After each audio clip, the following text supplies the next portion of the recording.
This is Belize. While the country is bordered by the Caribbean Sea, the culture felt in Belize is much more reminiscent of its neighbors of Central America. We're delving into what makes Belize one of a kind, focusing on Belize's heritage and their cooking. From the Maya to the Garifuna, to those with Mistos or Creole backgrounds, Belize has become a melting pot over the course of its history, and that's best represented in the cuisine. I'm talking about seat-to-table spearfishing, indigenous chocolate making in the hills, and traditional cooking using only natural ingredients in remote jungle villages.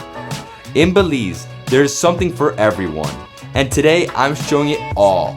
Let's head to Placencia now and jump right into Afro-Caribbean culture and cooking. Let's go to Belize. So we're in Seaweed village. This is the Garifuna community on Placencia Peninsula.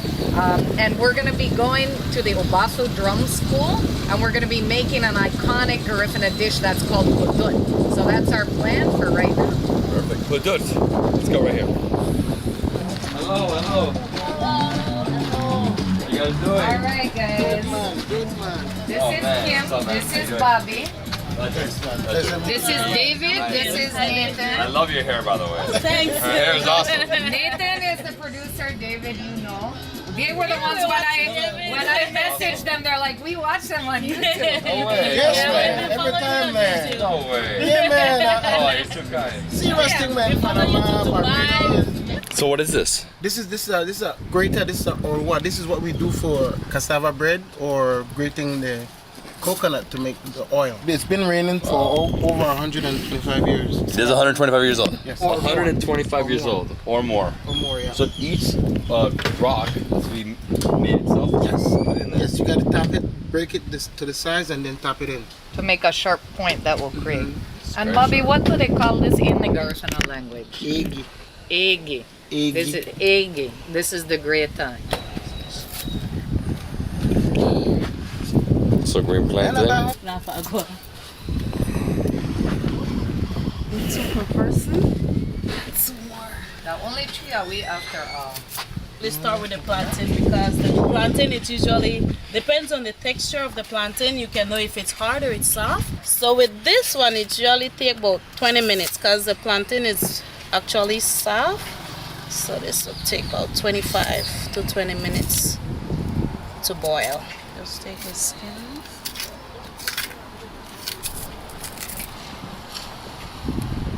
Take the top and the bottom off.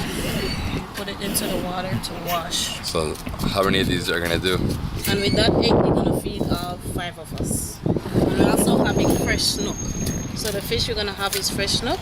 We have the coconut peel already. So this we're gonna crack the coconut with the hammer after peeling the plantain. So we're gonna wash it, then we're gonna boil it. Hot water is on. So in the water we add at least half a teaspoon of salt. Ooh. Just waiting for the plantain. And when the plantain goes in there, 20 minutes or so, it should be soft and ready to get cooled down because you got to cool down the plantain first. So the water's boiling. So we're just waiting for her to finish the 8 plantains, and we're gonna throw that in. Yeah. 20 minutes later, we'll be ready. And then we're gonna mash it. Yes, man. Wash it up. Just washing it. Wash it up. No skin from the plantain on it. These green spots because it's from the skin, so we just take it off. Here we add it into the hot water. So then from here, that's when the 25 minutes the countdown starts. So for us to make sure that it's cooked through and through, we use the fork to poke it. So when it's soft, that means it's done. Then we take it out of the hot water. Then we put it into a container with a cover, or we leave it open for it to cool off. That will be like about 15 minutes. Then after that, we start our hunger. Normally just, that spike is for you to just strike it down and you snap straight through. Then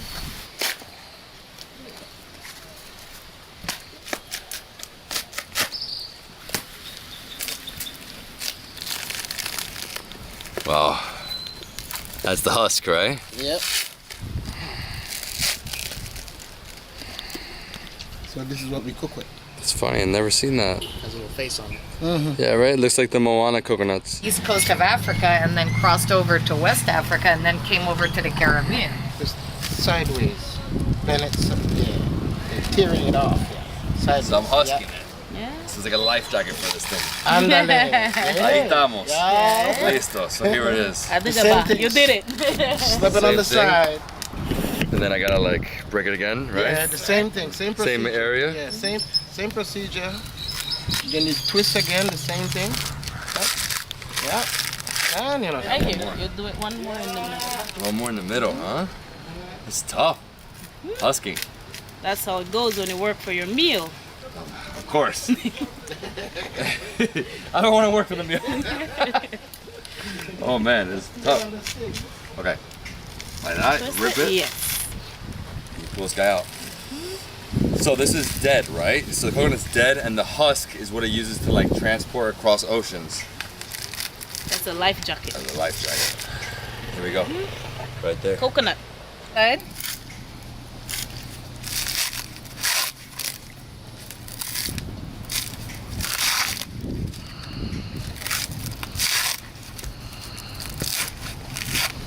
And that is how you husk a coconut. Voila! That's so quick. Shame, David, shame. So this we're gonna pound the green and the ripe plantain together.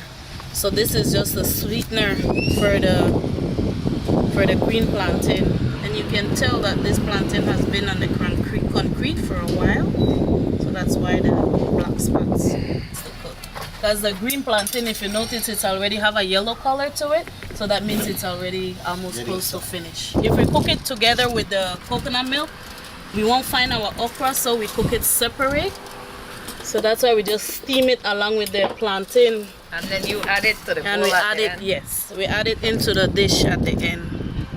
So we Call just it cut okras in Belizean Creole. What do they call it in Garifuna? nehu.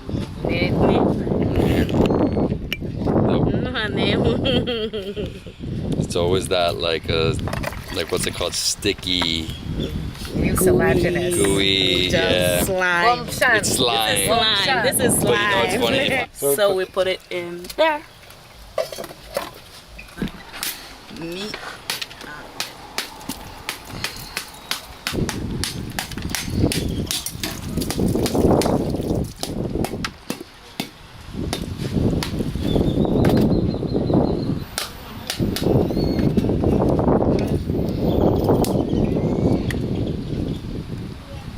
Oh, you take it off like that, huh? That's some good flesh. That's perfect for grating. She's gonna cut a spoon. Nice. Right, just to scoop it. Right here? Yep. Yeah. Nice, very sweet. Yes, this is. Soft. Some people call it tender coconut, flesh of coconut. It's this meat, Young right? coconut meat. Sweet. This is from the tree to you. Milky sweet. One more. It's a natural spoon. Just get in here, break it all up. Just like that. And just go in. Super filling. Sweet and tasty. And that spoon is older than you. What? That spoon is older than you. 37 years old? What are you talking about? The invention of the spoon. The invention of that spoon is older than Oh, the you. invention. Yeah, invention, of course. Just make this morning.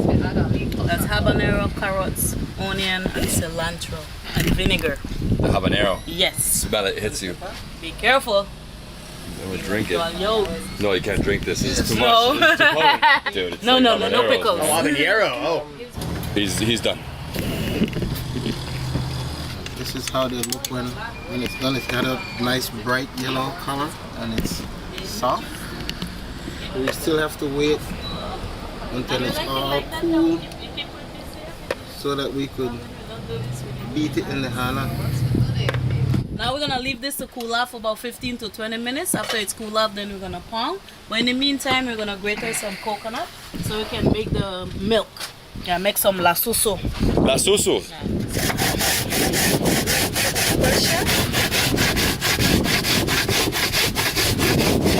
And grating on this grater, you have to be very careful because the teeth are very, very sharp. One slip and you'll see Bloody Mary.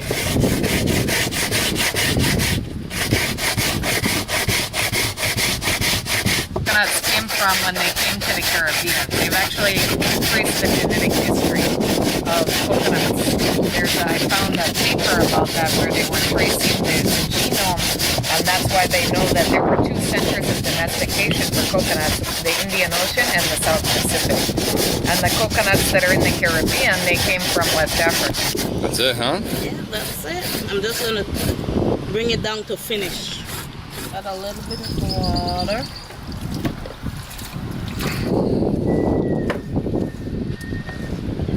So what is a snook? The snook is a mid-water feeder. It feeds on live bait, sardines, fries, and so. So you normally catch them trolling. Yeah, I can tell it's a barracuda-looking fish because it's like more like a fish steak. The same white meat.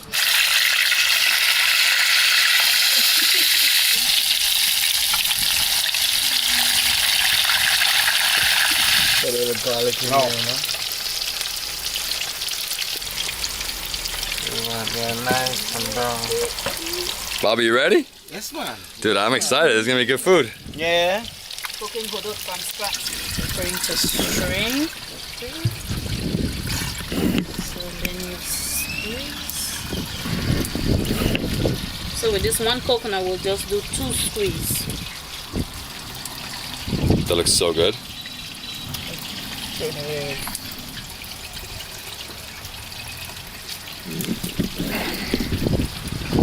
So that's the first squeeze. Do another one. Oh, so you add more water? Yeah, we just add a little bit more water.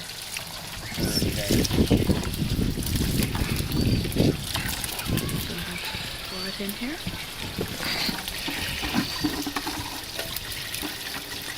So from here, when we're finished with this, we have some chicks. They're gonna love the coconut. So I'll give it to our friend so he can feed it to our chickens. Mix Oh, to it your up- chickens. and mix it up with the corn. And they'll love it. It's gonna be some tasty chickens.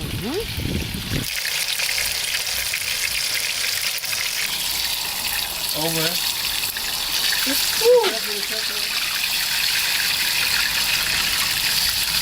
It almost looks like a fish chicharron right there. Right? Yeah. Like nice and crispy. And That's it. So you're adding all these ingredients to what? All of these ingredients, the onion, the cilantro, the fresh okra, the oregano, all of this is going to go into the coconut milk. So the thinner I cut these vegetables, the better for me, because these are the ones that play a big role, because the coconut milk doesn't need much to cook. So whenever the veggies are soft, so that's within 20 minutes, and that's when it's done.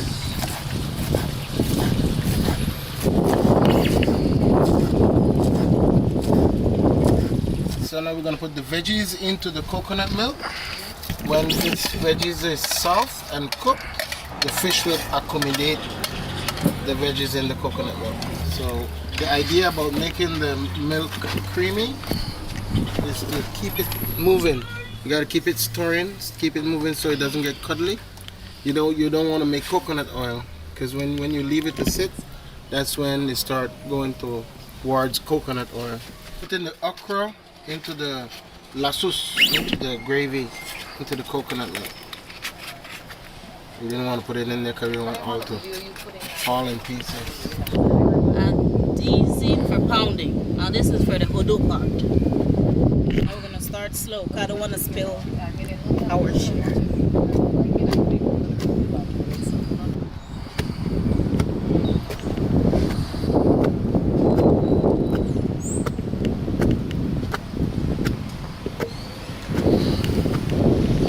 So just keep mashing. So you're gonna put your hand in there, right? No, no hand. No hand. That's good. Consistency we're looking for, you know. Mash it until it come look like mashed potato. This is how I became the Thor of fufu. You can put your hand in there while I come. Here, I'll do it. So this is only the beginning, right? After this, she's gonna add some of the sweet plantain. Yes, we're gonna have the right one. Pound it some more. Stuff it that's gonna eat.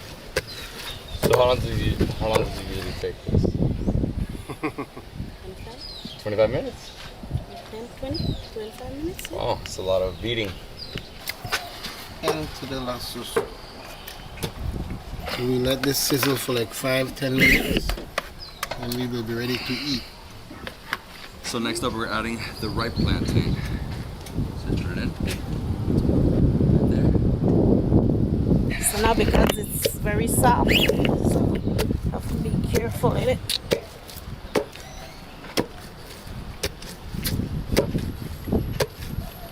So in 2021 I traveled West Africa. I went to Ghana and I saw this every day. It was actually more intense because you have like 50 women going into one thing. Like, This is just one. yeah, I know. This is different. And there. That's it? Yeah. It's a big fish. Yeah, probably. Don't be afraid to ask for second round. You know, you don't eat this with a spoon. I mean, you can, but that's not the right way. You take this, Finger you eating. dip it in there, Mhm. you take your thumb and you pull a little bit of meat off of this fish. Give me a next spoon. So you have a bite with the fish, with the meat. You dip it in the la sauce.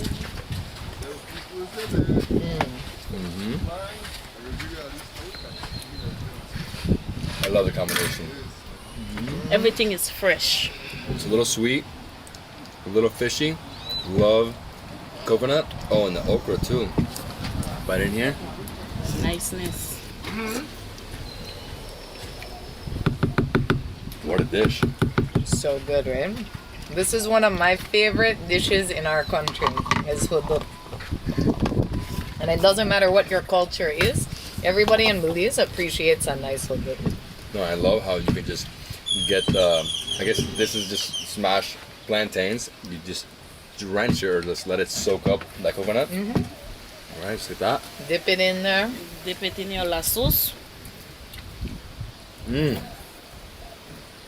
On the fish.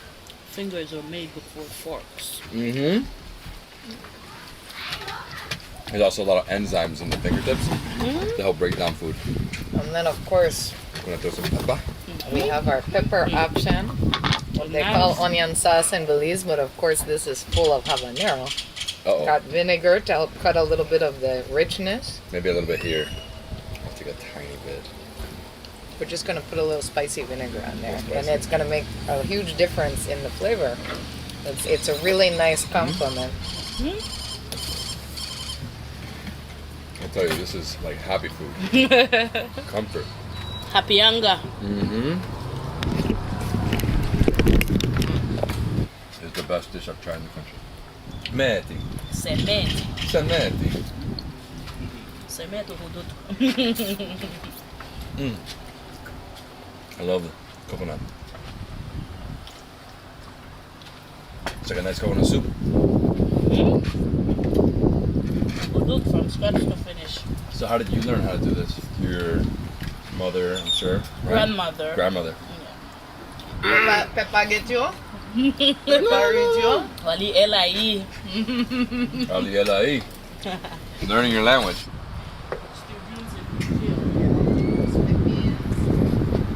Big deal in it. Well, there's so much food you guys haven't hit on yet. So. Wow. Coconut, man. I love coconut. And it's what makes Belizean food Belizean, you know? Like how we stand out, because in Mexico and Guatemala they don't use coconut, except if you go to a Garifuna village on the Caribbean coast of Guatemala. That's the only Otherwise, time they use. they don't use coconut. So I've been to Livingston. I've been to Florida. Which has, Right. Livingston has a Garifuna culture. A lot of people in Belize here are Garifuna. They might have relatives over, we say across the Bay of Honduras in Livingston. Across the Bay of Honduras. Yeah, well then you got these old fishermen back in their young days. They had a wife over there and a wife over there. My pa. That for got you, this. Papa. Your pa did that? Yes. Yep. Your pa had a wife over there and a wife Yeah. here? Cheers, ma'am. Cheers, cheers. Thank you so much. Cheers. All right, the whole Niceness. thing. The whole thing. That was a massive fish. Man, you killed it. Killed it, I killed it. think he wins that way down film. It was good. It was good. This was The best. Congratulations. This dish is, Best food in Belize so far, right? I'll tell you, it blew away every other dish. Yeah, because you can't beat it when you make the coconut milk from scratch. Plus the fresh fish. Fresh fish, fresh Pounded herbs. the plantains. I mean, I everything remember- is Plantain. local. Organic. Remember what I told you, David, that in Belize we say when you cook on a wood-burning fire hearth, you're going to get the best food. Well, you see, the best food. Fire heart. Cook, Yes. cook with First time I hear this. 100% Fire love. hearth. That's the oven and everything in one. All in one. All in one. All in one. Amazing.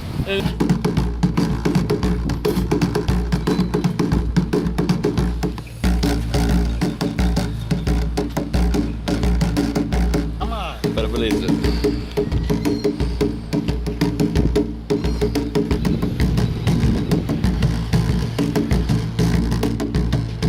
Bobby, Sereme. Sereme, my friend.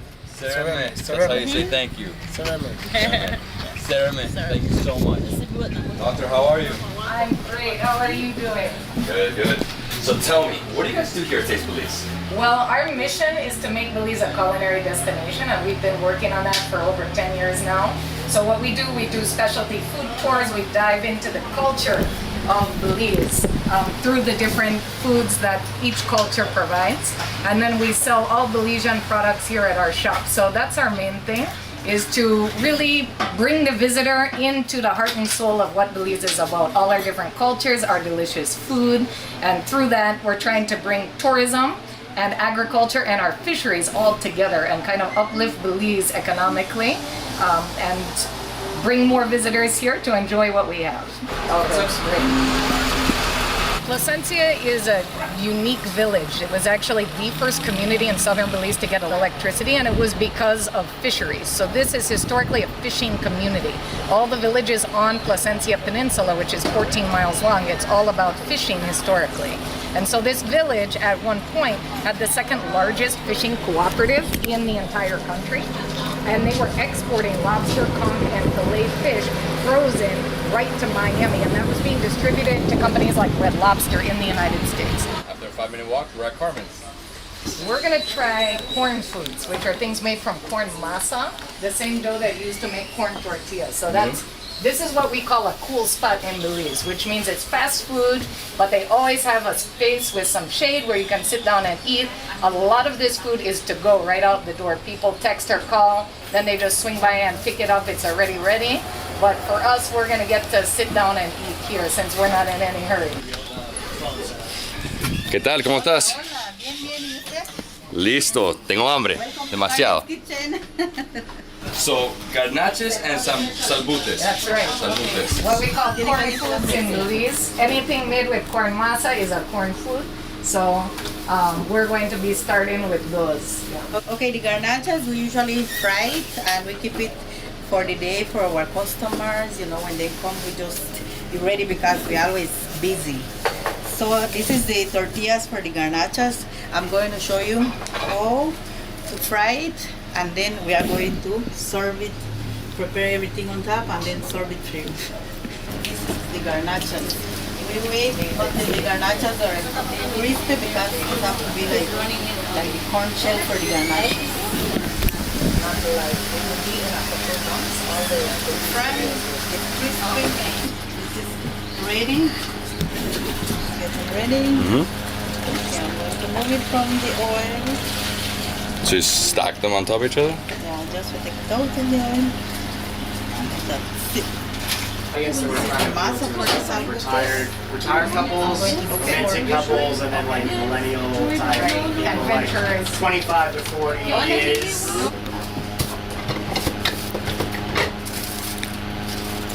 Going in the oil.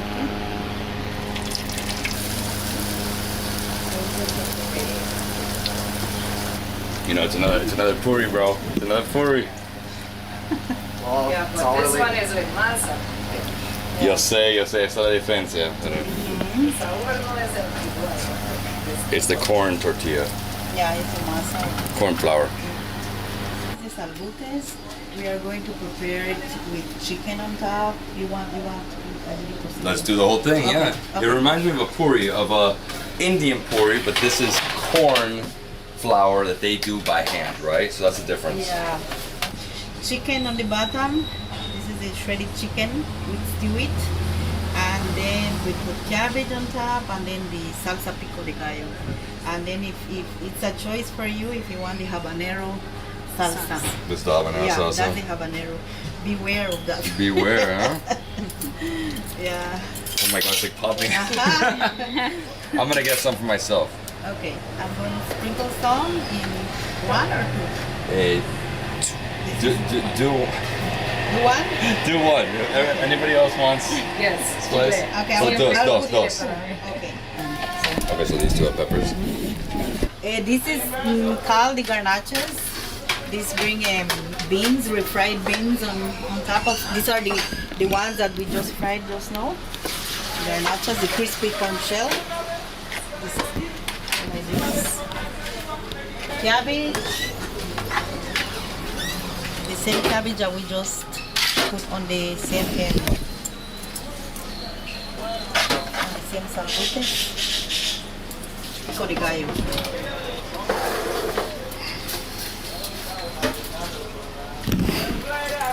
And now is the cheese.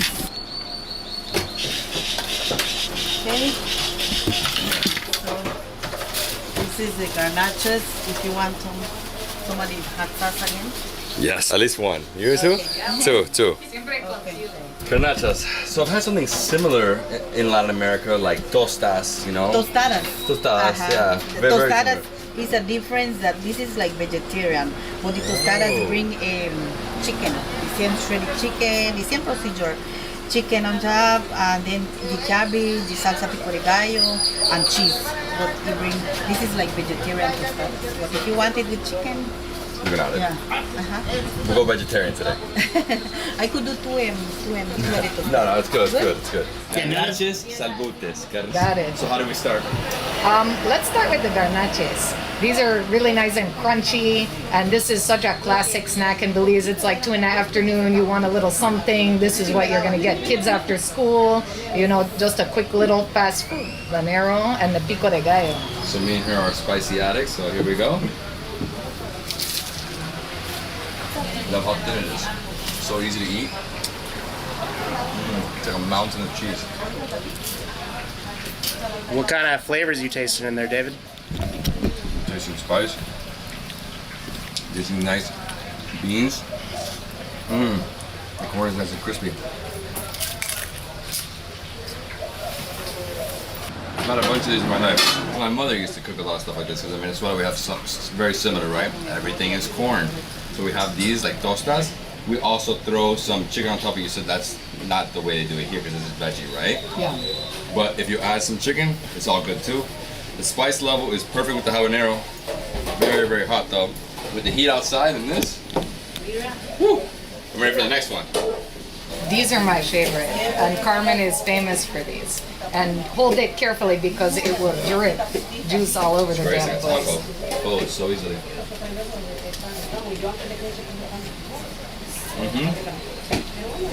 How soft it is inside. Oh, so fresh.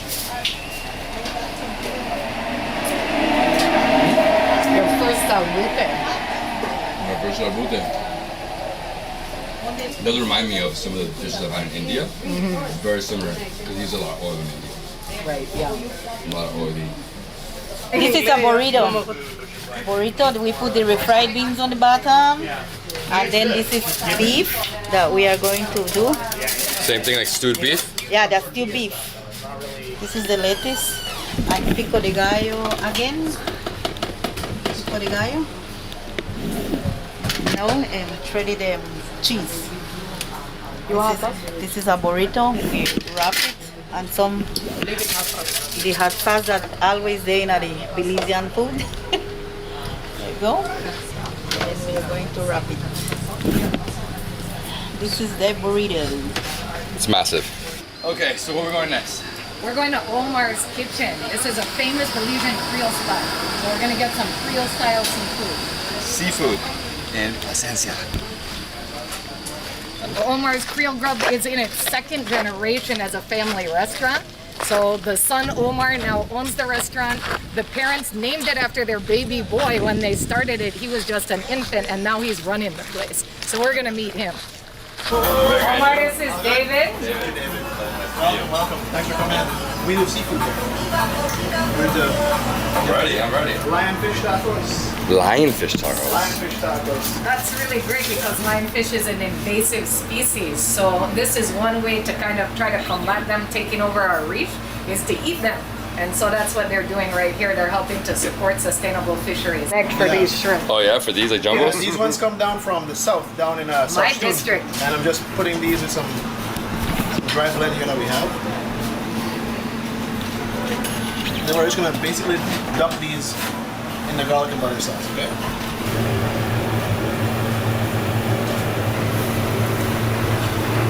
It says garlic butter sauce. Add some cilantro. Oh yeah, in there. Oh, you're too much. Does anybody want to feel the weight of these things? Look at this monster. So how do we do it? Yeah. So the thing is with these, right? When the lobster season is closed, it's hard to get these because they only get these when the guys go diving for lobster. Okay, and these live in the same up in the coral heads like the lobster. So once the season is out, it's almost impossible to get crab, even though crab doesn't have a season. You know? And then at the end of the night, we're sweeping up a bunch of toes. Okay. And here. Woo! Hit me. Okay, so I'm gonna demonstrate the first one, and I'll let you go at it, okay? It's one clean crab. This part is usually hard, I don't know why. Just to get it. And then I also do this part here. And then white crab, too. Right? Kind of open that up a bit. So get some seasoning in there, yeah. This is something I've never seen anywhere else in the world. They'll open the crab claws, but then they'll add seasoning. This did the same thing with stone crabs the other day too. Okay. Yeah, and then they also put it on the grill, right? So This time we're gonna put this in a traditional Creole sauce. in a Creole sauce, Yeah. even better. Ready? You gotta work for your food. Come on. That's perfect. Yeah. All right. Beat it. You gotta beat it like it owes you money. And these two? Yes, that too. Yeah. Yeah. Hard. You're Oh, good. friend. There we go. Put some seasoning in that shell. So you gotta open it up a little bit. Get some seasoning inside. Yeah, when you come here to eat all the time, you hear the pound. Bang it, bang. Pounding. It's like a That's awesome. construction site.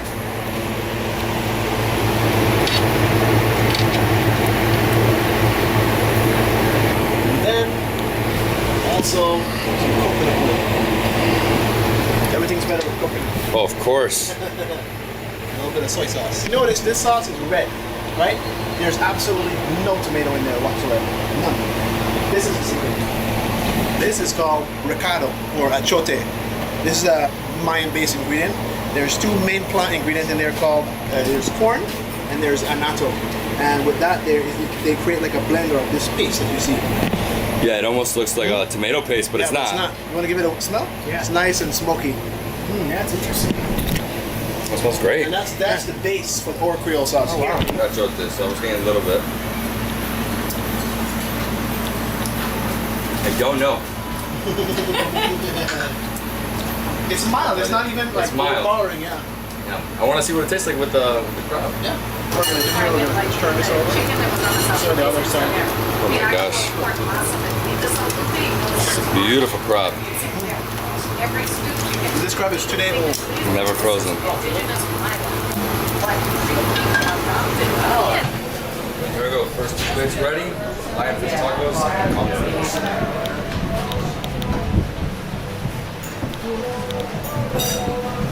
I'll tell you, I'm excited, man. It's really good. And this is the hot sauce of Belize, the one you have to try everywhere. That's right. There's And like 20 it's like our different ketchup. You're gonna find it on tables all around the country. We love this stuff. Habanero ketchup. That's right. That's what we do. Habanero is our favorite pepper in Belize, and we like to dash it into almost everything. Okay. You gotta dip, get that pepper. Get that pepper. It's like my Trini's the pepper.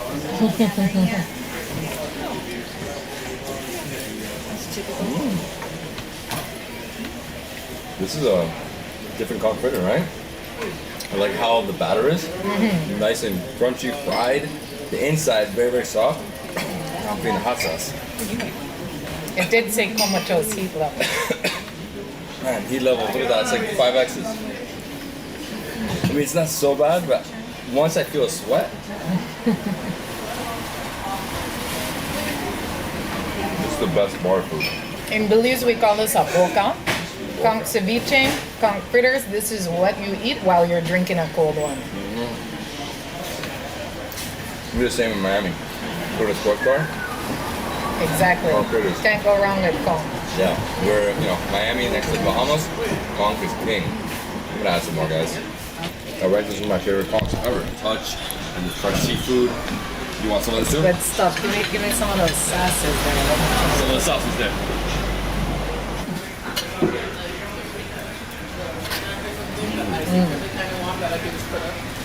It's so light.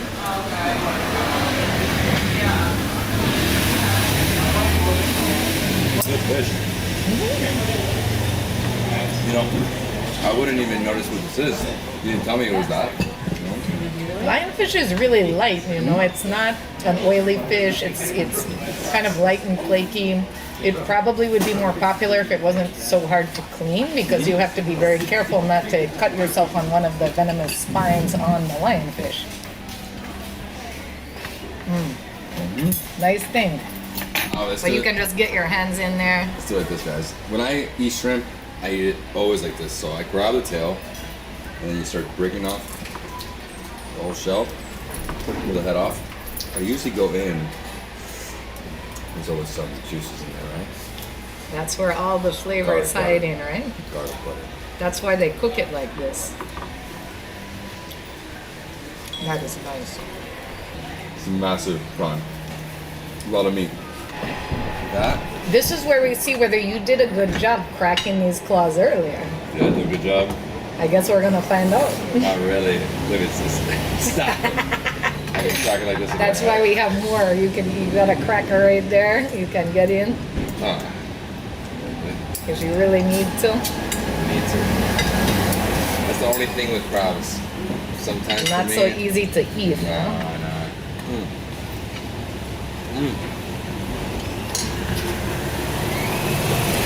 A lot of meat. This is achiote. Achiote. Pure achiote, or what's called anato.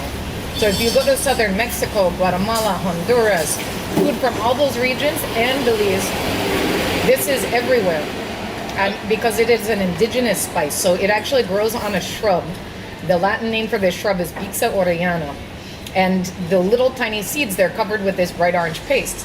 This bright orange paste is actually used in processed food. So if you ever buy cheddar cheese that's orange, this is what makes it orange.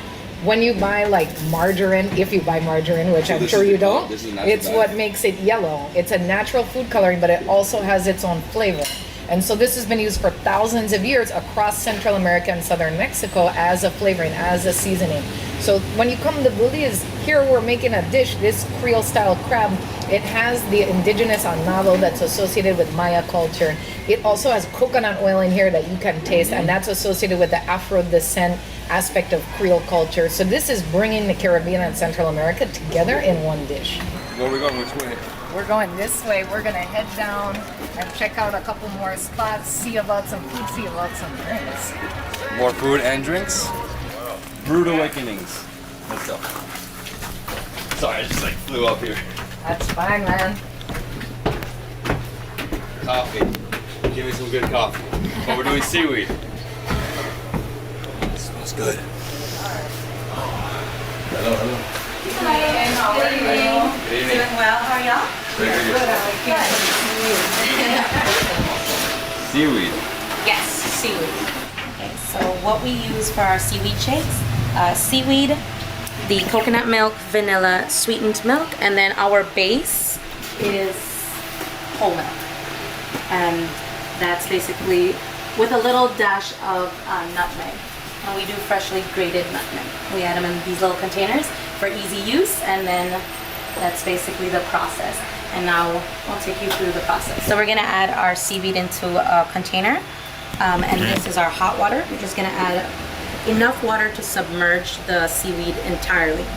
So we're doing it on a smaller scale right now, but usually we'd use a larger container, a lot more hot water, and of course a hefty dose of seaweed. And a little goes a long way with seaweed because once it's hydrated, it expands. So the first thing we do is add a scoop of our whole milk. 1 scoop. Then we add some gold in there, the seaweed. Just 1 scoop. Gold, huh? Yes, sir. A little bit of vanilla, a little bit of sweetened milk.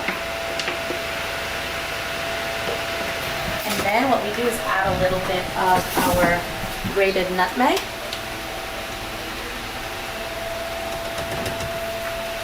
This is what it's supposed to look like. And then just 1 scoop of ice.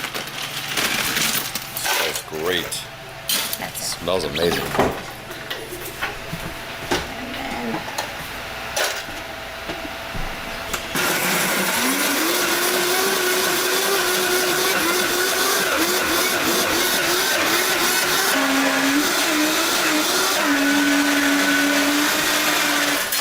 making sure it's quality.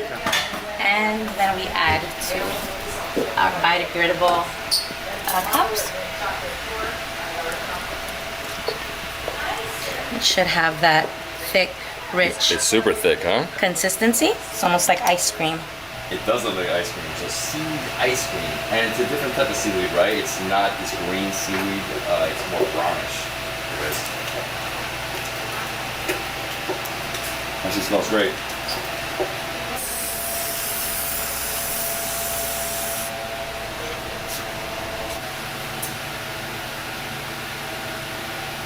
Wow, it's like sea ice cream. It's so thick though. I love the whipped cream too. I'm a big seaweed guy. This is unique. I've never had something like this in my life. First time. People think it's not gonna taste good, and then they're pleasantly surprised. Also the vanilla there too. Vanilla. And I would say it's more like you have a salty seaweed taste inside ice cream. That's like the best way I can put together, right? The seaweed is what gives it its consistency. That thick, creamy, So seaweed rich. does not. Yes, that's what it does. Without the seaweed, it would be a lot smoother, I would say, as opposed to that thick, creamy. Gives you brain freeze though. It's like straight up ice cream. It's a slushy really. Yeah, basically. It's like a slushy that hasn't like fallen apart too fast. But if you leave it out, it'll melt, right? Like, For sure. But it takes a little while longer to melt as opposed to your regular milkshake. Because again, of the seaweed. that's awesome. You gotta try it. So this is a seaweed jelly. Yes. So it feels rehydrated. The rehydrated seaweed.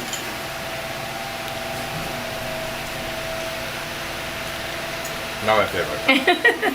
No way. So you definitely need it in your milkshake. Yeah, it's like a little bitter. Yeah, no. Thank you so much. Of course. Thank you It for was the a pleasure having seaweed. you. The coffee's great as well. Definitely come over here and get a cold brew. Try the seaweed cup. That's right, big titty rum bar. Big titty rum bar. What? Have a good one. Thank you so much. Take care. That's it. I love this place. Frankie. Hi, How you doing? I'm doing good. Welcome. Thank you so much. So, Frankie, what do you guys do here in terms of drinks? First, we make rum, You make rum. and we sell rum here. We do classic cocktails, rum cocktails mostly, and we do some of our own signature cocktails, mostly concocted with Big Titty rum. Get ready, Antonio. Get ready. You have to move your hand fast, and people are rolling like that. You want TS Belize, right? Yes, I want TS Belize. Well, that's a nice little rainbow you got going on there. It's a rainbow. It's about happy hour time. I think we're starting on the right point. Ooh. So you sell these bottles as well, right? You sell? And they sell. I'm sure they do. I think he does a rum class that we offer through our website. Oh yeah? That's Yep. great. And it's not just about his rum, it's about rum across the world and the history of rum, the origins of rum.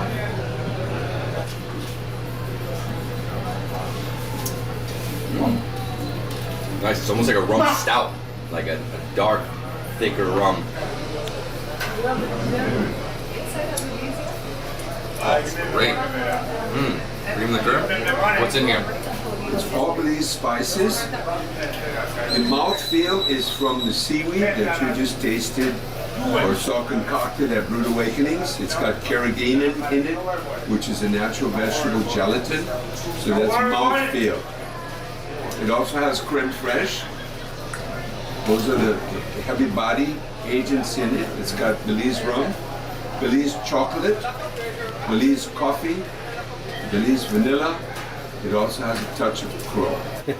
You know what it smells like? It smells like Nutella. Okay. All right, go ahead. Sorry. That's all right. I smelled it and I was like, wow, this is the nut. What is it? Nut liqueur? Nut liquor, yeah. Nut liqueur. So everyone loves a little nut liquor. You know? Frankie. I mean, it's amazing. So for the nut liqueur and the fat pea, it's $40 a bottle. And for the other rums, these 1 liters, right? These are $30 US. Frankie, David. thank you so much. And thank you, David and Nathan, for visiting Big Titty Rum Bar. No, we loved it. Thank you. It was amazing. Thank you so much. Appreciate you. Thank you as well. Have some good drinks. Okay. Bruh, one more spot. I feel good. You doing good? Is it raining? Woo, it smells great. How you guys doing? You guys good? This is what it's about. Yeah, that's The point. That's why we call the tip of the peninsula. Belize. The point. Yeah. Better Belize, he said? Thanks, guys. Thank you so much. Hold on the way. This is the main street in Placencia. This street. This used to be the main Used street. to be, used to be. So back in the 1980s and prior, this sidewalk was about half as wide as it is now. There was no back road, what we now call Main Street, didn't exist. And all the hotels, all the restaurants, they were right on here. And then right over here to the left, we have the beach. Over here, we have a few different houses, some Airbnbs as well, right? Yep. And these are local people's homes, the original founding members of this village living here. And in front of that is a hotel. And the next place we're going to is down here. Yeah, we're going to Barefoot Bar, one of the most famous bars in all of Southern Belize. So welcome to the Tipsy Strip. We're getting drunk in here. Look at this. This is just bars. No, there's only a couple in there. Whole bunch of shops, an art gallery. No, but it's amazing. It's the Tipsy Strip. Good evening. Barefoot Bar. Center. Placencia's unofficial community center right here. Wow, it's an amazing place. Bro, you're the star. You're the star. It's awesome. I love the color.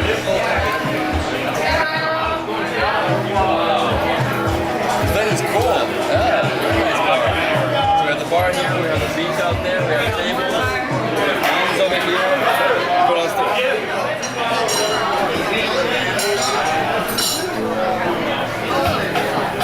So they always have a horseshoe game Saturday night. You can win a bar tab if you win the horseshoe game. So that's a heavy competition going on right now. Wow. This is the most beautiful beach on the peninsula. It's actually right in the damn village. Oh, wow. What do we got? Bitters. That's right. Bitters is better than Jägermeister. Yes. Welcome sure. to Belize. Oh, that was nice. They Ice make cold. their own blend here. Artisanal bitters makers will make blends for different places. Barefoot Bar gets their own custom blend made for this bar for recreational drinking. So it's much less bitter than a medicinal blend. Yeah, it's But of it's course, you're so not going to drink that as a shot at a bar because it's so strong. You just take like a little half shot in the morning at home, drink some water. That's a health tonic. Good for the back, boosts your stamina, boosts your sexual performance, and boosts your immune system. So this is our COVID killer. We use this as preventative medicine. The COVID killer. So how many of these are we trying right now? That's it, unless you want to. Okay, I'm good. Let's not get crazy here. This is one of my favorite things on planet Earth. It's called breadfruit. I had it in Trinidad, Guyana, Barbados, non-stop. So how are we having this fried breadfruit? Okay, so in Belize, we love habanero. We use ketchup, but we like to add our own touch, so we're gonna make a little spicy ketchup. So So ketchup with the Mary we put Sharps. some ketchup down. And then of course Marie Sharps, Ms. Marie's famous habanero, which is made in this district, by the way, only an hour from here. So you got put that together, and then you kind of give it a little stir, and you got spicy ketchup for your breadfruit. So that's how we proceed. So just gotta mix it, guys. I like this. I like mixing spice with sauces. I'm trying. It's okay. Next I get a big piece of breadfruit, mix it together, spicy ketchup.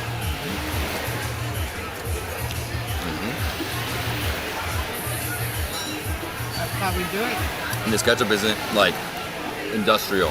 This is just like made by This is right? Grace brand ketchup. So in the Caribbean, Grace is one of the famous brands. They're out of Jamaica. And so if you get Grace brand ketchup, it's made with cane sugar automatically instead of high fructose corn syrup, which is what ketchup from the United States has in it now. So it's a bit healthier. Perfect for dipping your green fried breadfruit like we have here. They literally start with the whole breadfruit in the kitchen and they break it down. This is hand cut and deep fried, fresh for us. This is so good. So for me, I'm not a big potato chip guy. I'd rather have cassava chips or yuca, like fried yuca. Let's get spice. Mary Sharps. It's good. There's so many flavors, right? And you can get that on Amazon. So your viewers in other corners of the world, Amazon. You can even find this at Walmart, believe it or not. My family farm in Toledo district. We have a lot of breadfruit there. So when it's breadfruit season and the rainy season, like in July, breadfruit are ripe, avocados are ripe. I make guacamole. I fry some breadfruit. One of the best things in the world. Fried breadfruit and guacamole off the phone. I have to try it. Yeah, we'll come back anytime, man. And right here we have smoked mackerel. All right, see, we gotta squeeze the lime on. Get that acidity in with the richness, the smokiness of that Spanish mackerel. Smoked in Placencia village, brought to Barefoot Bar, turned into this delicious smoky dip. And of course, we want some habanero because we love pepper. We love pepper. I love how you guys say it here too. Your accent is great. I love it. Well, I call it code switching. I can go from American to Belizean. Right? So smoked mackerel from right here. It's like when I go to California, I go super valuable. I'm like, what's up, bro? What's up, dude? I always do that. Like, I do love it. You want to use an oily fish when you're going to smoke something, because if you use like snapper, grouper, a white flesh fish, there's not enough fat in there. It gets dried out when you smoke it. So you want that oily, fatty, rich fish flavor when you're smoking a fish. The smoke is strong and the fish has to stand up to it. I love it. Good stuff, right? Mixed with the heat. So this will help get you through a few Belicans, you know, maybe some rum cocktails. Barefoot is famous for pouring them strong. And so good times and strong drinks. They like to free pour their drinks here. Who dropped this over here? Well, this has been a great tour. I love all the food here. Placencia is a hidden gem. Definitely recommend coming out here. So what do we do here at Detach? Detach is famous for fried jacks. They make the best ones in Placencia village. And so we're going to get to go into the kitchen and learn how that's done. They're fluffy, they're puffy, they're delicious, and we're going to do that. And they're huge. Yeah. My amazing staff. Hey guys. Morning. That's our head chef, Miss Ruby. That is her assistant, Miss Julia. And that's the second assistant, Mr. Lester. Then this is the Go fried ahead, jack? get 'em. Oh, they're making some eggs. So right over here, we just made the fried jack. So here it is, right? So a little different. I've seen huge fried jacks, I've seen smaller ones. These are the ones that we had similar with Nutella. We had like a dessert one over in San Pedro. Look, nice and fluffy. Still very, very hot. Just came out of the oil. Wow. And then over here, we have paratha. It's a tortilla. That's a tortilla. It looks like a paratha. It looks very similar to the Indian paratha. It's tortilla. It's a flatbread, right? On the grill. That's their go-to. Nice. How many eggs do you crack a day? About 6 crates. 6 crates. Oh my gosh.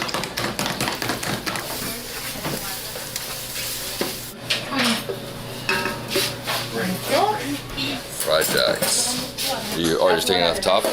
You guys have some of the best refried meat in the village because you got that neck. Very nice. Got your coconut flakes on it. Like, where's the whipped cream? So here they don't just do fried jacks, they do breakfast, right? So they have Belgian waffles, they have eggs. What I love is beans. These beans are so good. And the secret here is they put coconut milk, right? Coconut milk? Coconut oil? So coconut oil, not coconut milk. Once I reach the size that I wanted, then I cut it in 4 pieces and then cut it and I go and fry it in the deep fryer. Strictly with savory stuff. Like even the powdered sugar, it's for tourists. Like the real authentic Belizean fried jack breakfast, nothing sweet. Let's go. Johnny cakes, yes. I love Johnny cakes looks like bakes, huh? And this is fried jack breakfast. The original, and mine is stuffed. That's right, stuffed with a lot of delicious savory treats. So you got refried beans and scrambled eggs and meat inside of this thing. Looks like a bomb. And right here we have our breakfast. So we have 2 different fried jacks, the original and the stuffed. So what do we have in this one? This one has refried beans, scrambled eggs, and meat stuffed inside of the dough, and then they deep fry this thing. Yeah, it's like a monster comparison, right? This is a little more long, right? And super mountain inside. Let's see. This is huge. Oh, wow. Look at all that goodness. It's all mushed up in there. So. It's all mushed up. And if you're eating the traditional fried jack, you don't use silverware. You tear pieces off and you do this. You know, that's how you eat it. It's like doughy, but also crispy. So, I mean, basically, they're starting with they pre-cook the eggs, the bacon, everything that goes inside. Then they pat out, this is tortilla dough, flour tortilla dough. So it's the same dough you make for flour tortillas. You pat it out like you're making a flour tortilla, then you put the pre-cooked filling inside, you fold it over, you deep fry it. So the inside is still gonna be a little doughy, the outside gets nice and crisp. Yeah, so in terms of like what it reminds me of, it's like almost like a breakfast empanada. Never seen it in this size. They also added cheese on top, and over here is like just tomato sauce. Like a Salsa. No salsa. You know, you got to get your veggies in there too. Yeah, of course. Everything here is salsa, beans, eggs, right? We call this a Belizean breakfast because you find this in a lot of Belizean homes, either in the form of a tortilla, a flour tortilla, Johnny cakes, or fried jacks. These are all very affordable things to put on the breakfast plate because flour is a cheap staple. It doesn't get taxed. It's on the list of tax-exempt staple foods in this country, and so are beans, and so is corn, and so is rice, and so is chicken. So that's why we find these things over and over again, because these are the most affordable foods for any family. And when you do get an opportunity, you can try some Johnny cake with some of this guava jelly. And this guava jelly is made by Ms. Kunchi. Ms. Kunchi is one of the grand matriarchs of this village. She also had 10 kids. She's basically like the grandma of a quarter of Placencia. And she makes amazing guava jelly. And that's her guava jelly we have right here. So like basically everybody's related to her in this village? Like a quarter of the village, yeah. That's great. Actually reminds me of my childhood. Having having a lot of fried dough. I ate a lot of dough back in the day. The Venezuelan doughboy, huh? I was. Johnny cake? Ms. Kunchi's guava jelly. Coconut, right? Yes. It's not a Johnny cake if it's not made with coconut milk. Oh, it's great. It's a little dense, a little flaky, but I love the guava. Gotcha, Val. So usually we would take a knife and we split them right in half, and then you can find these sold on the side of the road, and they put a layer of refried beans, put some cheese, and this is like your to-go fast food breakfast, one of the many different to-go fast food breakfast options. Okay. Right? So you could put some beans on there, put some refried beans. Now, real Belizean refried beans, they need to be refried with coconut oil. And so this particular restaurant, they know what they're doing. These beans have that coconutty flavor. Then you would just throw that on. The Belizean egg McMuffin right here. That's Belizean fast food. What a beast. So eggs, ham. What else is in here? Is there bacon? I love the fried jacks. But this is the best part of this restaurant, right here on the beach in Placencia. Incredible. So you can come here in your bathing suit, have some breakfast, jump in the water, come back out, and just relax. This is a real chill spot, guys. On this peninsula, you just hang out and enjoy life.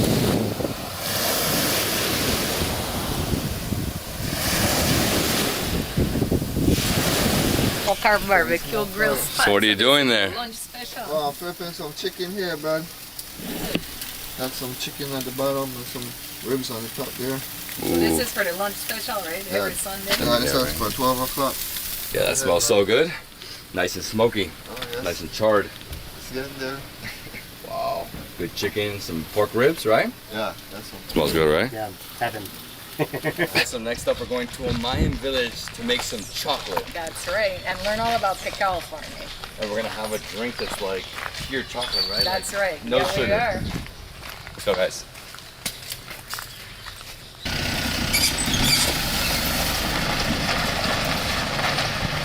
Like a 2.5 is like your ride or die best buddy. It's a new Belizean microbrewery, and it's 2.5 beer. So like you're supposed to have a 2.5 with your 2.5. Yeah, that's our airport right there that you just were filming. It's our great little airstrip. We have 2 flights coming in from Maya Island Air and Tropic Air. So you can get in at Belize International and then you just fly right down here to Placencia. Easy thing. Yeah, so if you don't want to drive the 3 hours down, you can easily do that, right? But the drive is an experience. So we're at the entrance road to the Coxcomb Jaguar Reserve and Maya Center Village, and this is a Mopan Maya community, and we're going to be making chocolate here, the ancient Maya way. You got the whole experience. It's a beautiful time of year to be here because nice. Wow, these trees, these are called Madre de Cacao, or Mother of Cacao trees. So if you guys don't know, here in southern Belize, they produce some of the best cacao on planet Earth in terms of quality. So what are we doing here today? Welcome to our cacao farm. Over 3,000 trees on a 10-acre plot. Yeah. And Whoa. two types of trees. Look at these trees. Wow. So seaweed chocolate, chocolate. This is where it all begins, guys, right here. So this one that you're looking at right here, the red one, this is Forastero Cacao. This variety is not a fine flavor variety. It is more bitter in flavor. This is the variety you find mostly in West Africa. Yeah, I was gonna say, this is the one I saw in West Africa. So this variety is fine for making milk chocolate, but it's quite bitter for making dark chocolate. So they do have some of that on this farm, but in Belize we're mostly growing these green varieties. The green cacao is called Criollo cacao. This is an heirloom variety. This is a fine flavored cacao, and it's considered to have the best flavor profile of all 3 cacao varieties. Now there are a lot of different hybrids and cultivars of cacao today, but Criollo cacao and Trinitario cacao, those are the fine flavored ones. That's what we mostly grow in Belize. The red one I see here, this is what I saw in Ghana. So they always have the red, right? This is more West bitter. Africa, more bitter. Yeah. Good for milk chocolate. And then the bottom ones here, are these dead? Yes, you They're see dead? the hole there? Yeah. That is where a woodpecker came A and picked a woodpecker. hole in it and ruined it for us. So a woodpecker destroyed this one. Yes. Because this is an organic farm, there's no pesticides, right? So they're not trying to fend off all those, birds, squirrels, raccoons, etc. Wow, so many trees. 3,000 trees. Oh, it's same money, huh? Same type of fruit. Same kind. Green fruits. Red fruits. Ripe fruits. Some of them will be ripe. Some of them are not ripe. But there are different seeds. There's a ripe one here. That's ripe? A red one right here. Started out green, then it turns to yellow color. That's when they're ripe and ready. That's when we harvest. So this is the green one, it turns yellow when it's ripe. That's right. It's good. The woodpecker just attacked Yes, this pod. Yes. You can see right there, like drilled a hole in there. You can see the flesh in there. See the nice little cacao flesh. So you'll get a nice lead in there, and then we can open it. Look at these red ones. Super They're not nice. ripe, though. They're not ripe. No, they turn yellow and orange when they're ripe. So they turn orange and yellow when they're ripe. And over here we have More green ones. Oh yeah, look at that one. So this is considered also, along with Criollo, this Trinitario variety is the second fine flavor variety. So that's what we want to use for really high quality dark chocolate. And that's what we're famous for in Belize, is these high quality beans that make fine flavored dark chocolate. So here we have the Criollo variety. So the way you pick this is that you don't rip it off, you twist it just like this. Right? Easy. Sometimes when I shake these, you feel it. Other ones you don't. And then he breaks it open. Thank you. Up this fruit right here, and this is how we open them up. No other tool except a clap. And we just tuck them in the middle, rotate a bit, and then they break open. This is the starting of chocolate right here. Oh, right there. That's where chocolate is done. This is it. Yeah. Mm-hmm. It's good stuff, right? Very fruity. It's sweet. Sweet, fruity. Nice flesh. That's what it is. Very nice flesh. To break through? You can do it if you like to, but it won't be tasty, you know. No, once you get to the bean. But it'll be healthy. Once you get to the bean, it's very bitter. It'll be bitter, but not super bitter. But I like the flesh. Yes, the flesh tastes like banana. Exactly. Mangoish. It has a weird chocolate flavor in it. Very different types of flavor. How good it is. Eat the whole thing. Go ahead. Go for it. It is unique. Do your thing, man. It's lychee. Bite through the whole thing. So this is what you're eating. What's the seed? That's the inside of the seeds. What's this here? You have to ferment, dry, roast, and then eventually you get to the chocolate making, right? That's right. You grind it after you do the roasting. Once the cacao beans are roasted, then they have to be de-shelled. The shells are removed off each seed, and then that gets ground with sugar and other things to make a chocolate bar. And now we're gonna go to the factory to see them making some chocolate. We're gonna try some, and we're gonna try the super bitter drink. Thanks, Mr. Narciso. Really appreciate you letting us thank you so play much. on Thank your you. farm. Thank you so much. We appreciate it. Thank Have you. a good day. Thank you, Mr. Narciso. Let's go, guys. That was Killing so it, tasty. killing it. You just wolfed that shit down. I did. It was yummy.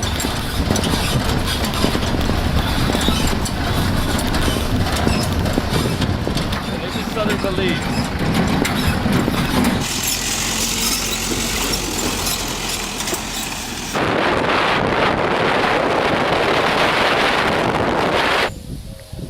So the chocolate factory is upstairs, and right here, we're gonna see the process. Hello, how you doing? Good. Welcome you to Chiang Mai Chocolate. This is where we show our people the way we make chocolate traditionally. No machine involved. Everything is done by hand, from the farm to the bean and the bean to the chocolate in your hand.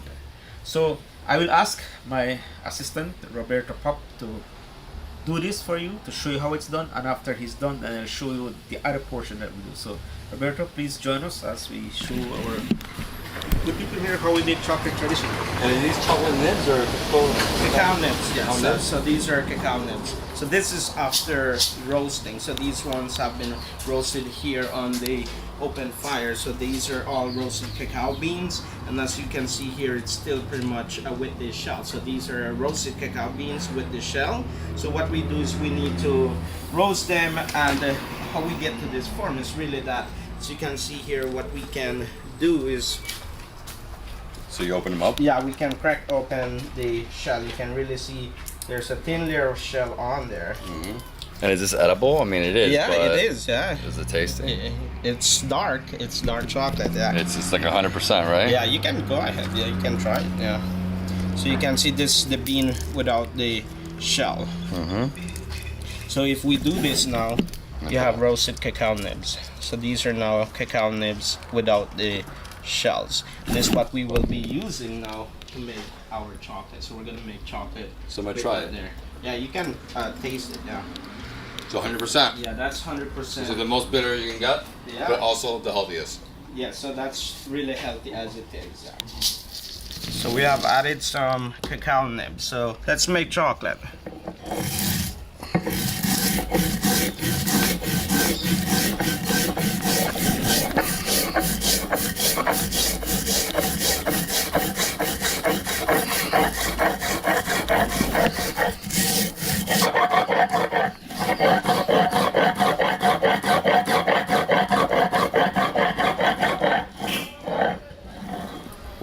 Yeah, layer. Like super, super.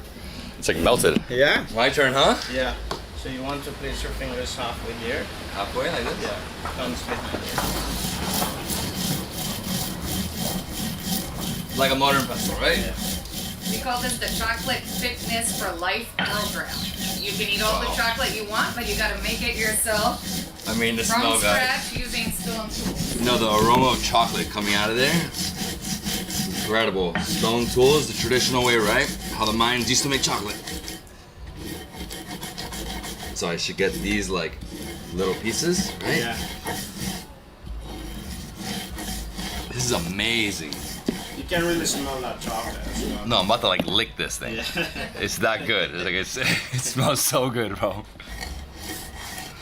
And that's ready? Yeah, So that's 100%. 100%. Yeah, we have sticks here as well. You can give it a taste. That's 100% dark chocolate. I'm a big fan of like 85%. 85? Yeah.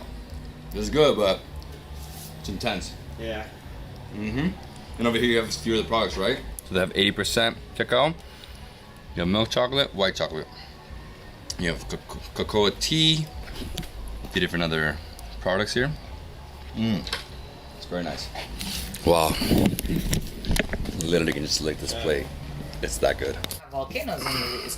So this was actually traded from the Maya kingdoms in what are called the Maya Highlands, which is now Guatemala, where the volcanoes and the volcanic stone was. Yeah. No, I have it every day, bro. Yeah. Every day I have chocolate.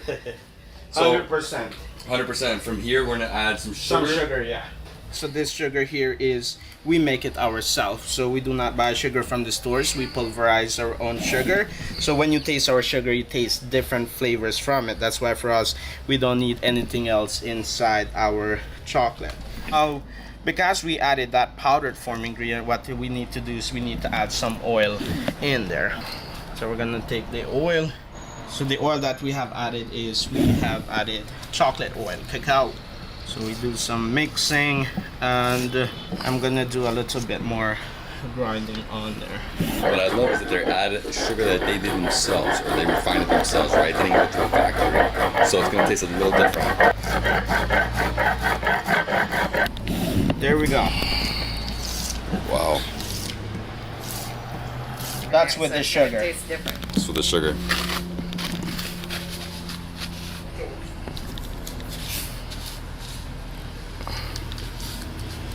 It's good. It's better. I like it better this way. Of course, we always need a little bit of sugar. That's why I said like 85% is good. 100% is a little too intense for me. Too dark, yeah.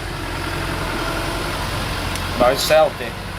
Put this all in a cup for me, man. Yeah.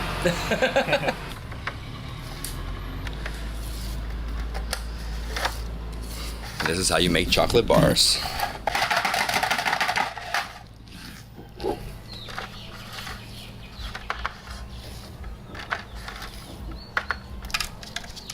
Oh, you had some ribs. And then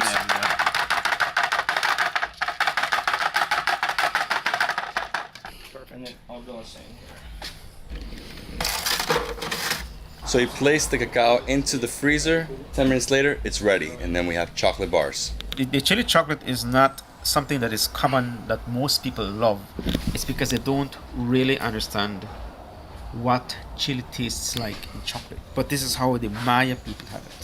This is how they enjoy it all the time. Most of the time, the chili is drunk by these special like royalty in the Mayan society. So they love the chili dark chocolate. These are just some of the infused alcoholic beverages that we make for people that they want to do chocolate in a cocktail form. You said alcohol? We're gonna go ahead and taste it later, but for now, let us do the traditional Maya drink. This is how we do it ourselves. We've shown you how the chocolate are mixed inside when they're grinding it, putting all the other ingredients except no sugar. All right. So now what we're going to do is we're going to use hot water, already pre-made some, and we're going to put it in here. But the water has to be very hot, otherwise the oil inside the drink will not be mixing. So now we've got our hot water in there. Again, this is our dish, the calabash. We don't have this expensive porcelain. The Mayas don't know about that. All we know about is trees and wild stuff. Basically, this is a calabash. It grows on a tree and it becomes a fruit. So we split it in half and we made a cup from it. All right. This is what the Maya people use. Again, we carve our spoons out of pieces of wood. As you can see, we have our traditional grounded chocolate already made. So we're just going to scoop out some, right? And we're going to put it in there, which is probably all we need because this is high powered drink. And then you mix. See? Then you mix it until it starts to kind of like a froth. And that's where the flavor is, because what we're trying to get at was trying to get the oil along with the solids to mix quite nicely with the water, so it mixes and tastes what it should taste like. All right, so we keep going, we don't stop. Okay. All right, so now it's basically mixed. So now you can go ahead and taste your drink. It's hot water mixed with cacao. Yeah, spices. No sugar. This is how the Maya people always have it. So I'd say this is like a hot chocolate, but with no sugar. No sugar. That's it. But there are spices in there that gives an added flavor that you'll not find in regular hot chocolate. It's actually, you know, it's not as bitter as I thought it was gonna be, but it's nice. I'll have more. Let's do it. You can add some rum into this if you want. Yes, we can add rum a little later. And these over here are the ones with alcohol, right? Right, those are with the alcohol. Those are more for cocktail like that. We're trying to market much of the chocolate we make in different forms, in different ways. We even add these real chocolate into ice creams. But this is just the traditional way. We're going to go to that a little later. I like this though. Yeah, this is very enjoyable. I guess, I don't know, a cold day in Belize, you have some of this, right? That's the best you can have in a cold day. There is a cold day, right? That there is in Belize if you're used to heat. I'm sure there is.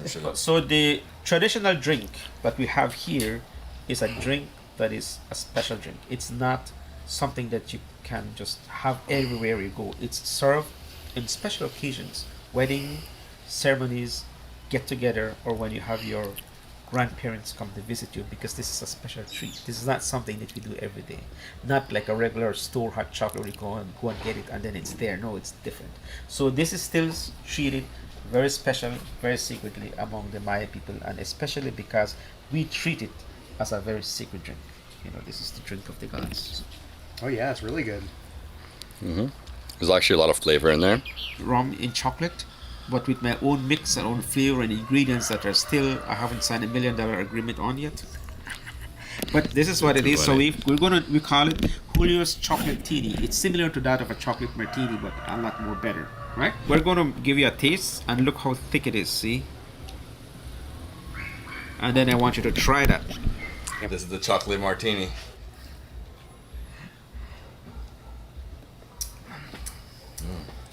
I mean, you feel a little bit of alcohol. It's nice and thick. It's a little cold. I guess I'll have more. we can pour more if you want. Yeah, it's a little more, Is that okay? That's fine. It's so tasty. No, but the chocolate, wow, that's good stuff. Very nice flavor. Oh my gosh, it's like the ultimate Baileys, man. Not yet. We're going to get to that yet. Oh, you're gonna get that? Oh, that's another one. Yeah.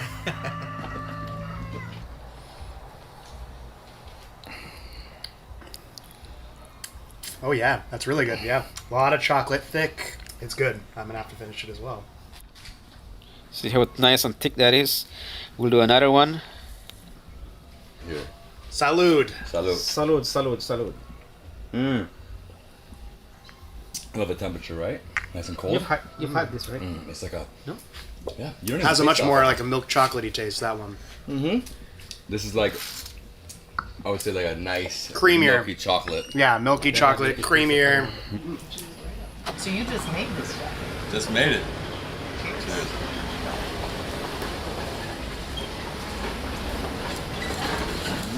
Breakfast of champions. 100%. 85%. I'm in awe with this. I love the chocolate nibs. With that nuttiness to it, it's smooth enough for me. Wow. And right next to the chocolate factory, we have tamales. So this stand is right on the street. A lot of truck drivers stop here and get amazing tamales. All right. Yeah, Yeah, this place is pretty famous for their tamales, so they often sell out, which is why we always reserve ours ahead. Fantastic.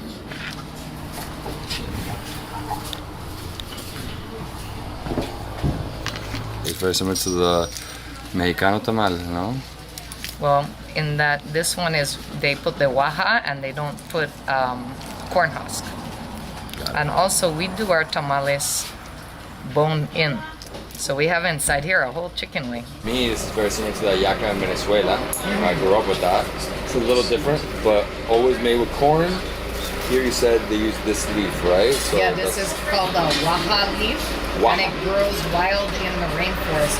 And a lot of tamales, people use tin foil now, but they'll still put a piece of the waja leaf inside because it actually adds flavor to the tamal. Of course. But if you see a really traditional production of a tamale, they don't use the tin foil at all. The entire tamale is wrapped in this leaf. Yeah.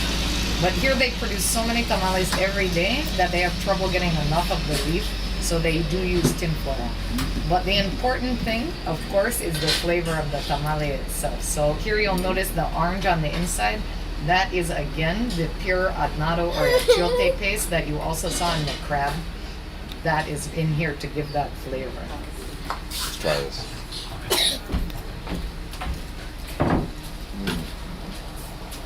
Gotta get that habanero in there too. Love the chicken. Mm-hmm. That's crazy, the habanero. Smell it. Like, very potent. So I'm gonna go a little wild. Habanero right there. Always habanero. That's what they like here. Nice spice. Oh, it's hot. I love how it's like super dense. And it's almost spongy. Mm-hmm. And this is only $2.50, huh? $1.25. Tamales are one of the cheapest but most delicious foods you can get in Belize. And it all starts very early in the morning. So by the time we come and tamales are ready, they've been working on these for hours and hours because you have to cook the corn, you have to get it milled, you have to cook the masa, then you have to cook the chicken, you have to assemble the tamales, you have to steam them, and then we can have one. So there's a lot of work behind every tamal, but despite that, they're still very affordable. It's one of the cheapest meals that you can get in Belize right here is a good tamal. I love it. Super economical, nice, easy lunch. They also have salbutes, they have burritos, they have hernaches, but we came here for the tamales. So good, so fluffy. I personally love it with this. Some of that spice right on top. Picante. Guys, so that was the morning. Now we're gonna go back to my hotel, which is Naya Resort and Spa. We just arrived here at my hotel, Naya Resort and Spa. This is where I'm staying in Placencia. It's only like a 15-minute drive north of the city, of the town. And right here we have the beach homes, right? I have a 1-bedroom. We have a pool right in front. We have the beach right there. Let me show you the unit. Here you can come, relax, jump in the pool, sunbathe. Right here we have the living room. We have a couch, a chair, we have a kitchenette, TV. Over here we have the master bedroom. Love this place. Super beachy, right? Same time mixed with that classic modern look. Here we have hers, toilet, we have a bathtub. Beautiful, just laying here, relax with this garden outside. And here we have a shower. The shower's an outside shower.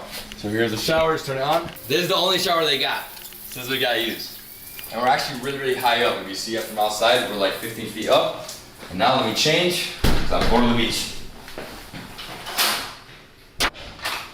All right, change. Let's go to the pool. We can jump in here, right? Woo! It's cold. All right, let's go to the beach. Oh, it's cold. Almost to the beach.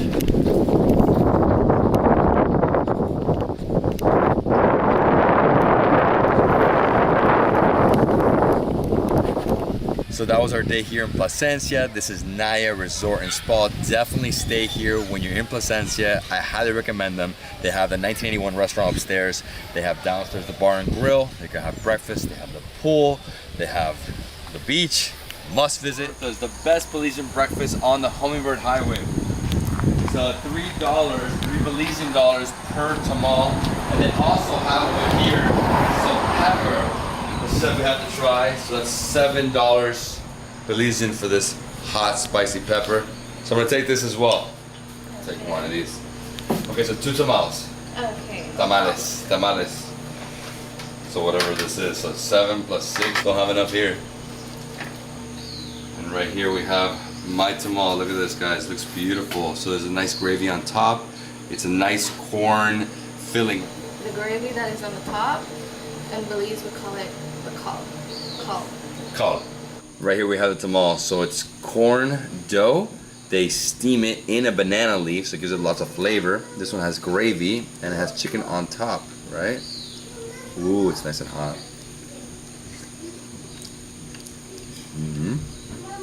Oh, super soft. I like the gravy. Nice spices here. I like. There's lots of chicken in this one. See, yesterday we had one. I think it was lacking chicken, right? This one is good. Yummy. The gravy. On the side, she gave me nice spice. Ooh, habanero. So you mix this. So I like this. Mix this up. I'm a little wild at breakfast. Oh yeah, spicy. You get the banana flavor. So good throughout the whole thing. Ooh, chicken. It's a great meal. Super affordable. So like I said, it's only $3 Belizean dollars, so $1.50. And I highly recommend buying the pepper from her. You know, I bought this, take it home, support the community. Only $3.50 in the US. Ooh. Going a little ham today. Have an exciting day ahead. We're going to San Ignacio. Oh yeah, it's spicy. I feel like my sauce is spicier than this sauce. Eating every last piece. Great breakfast. The end, getting to the bone, right?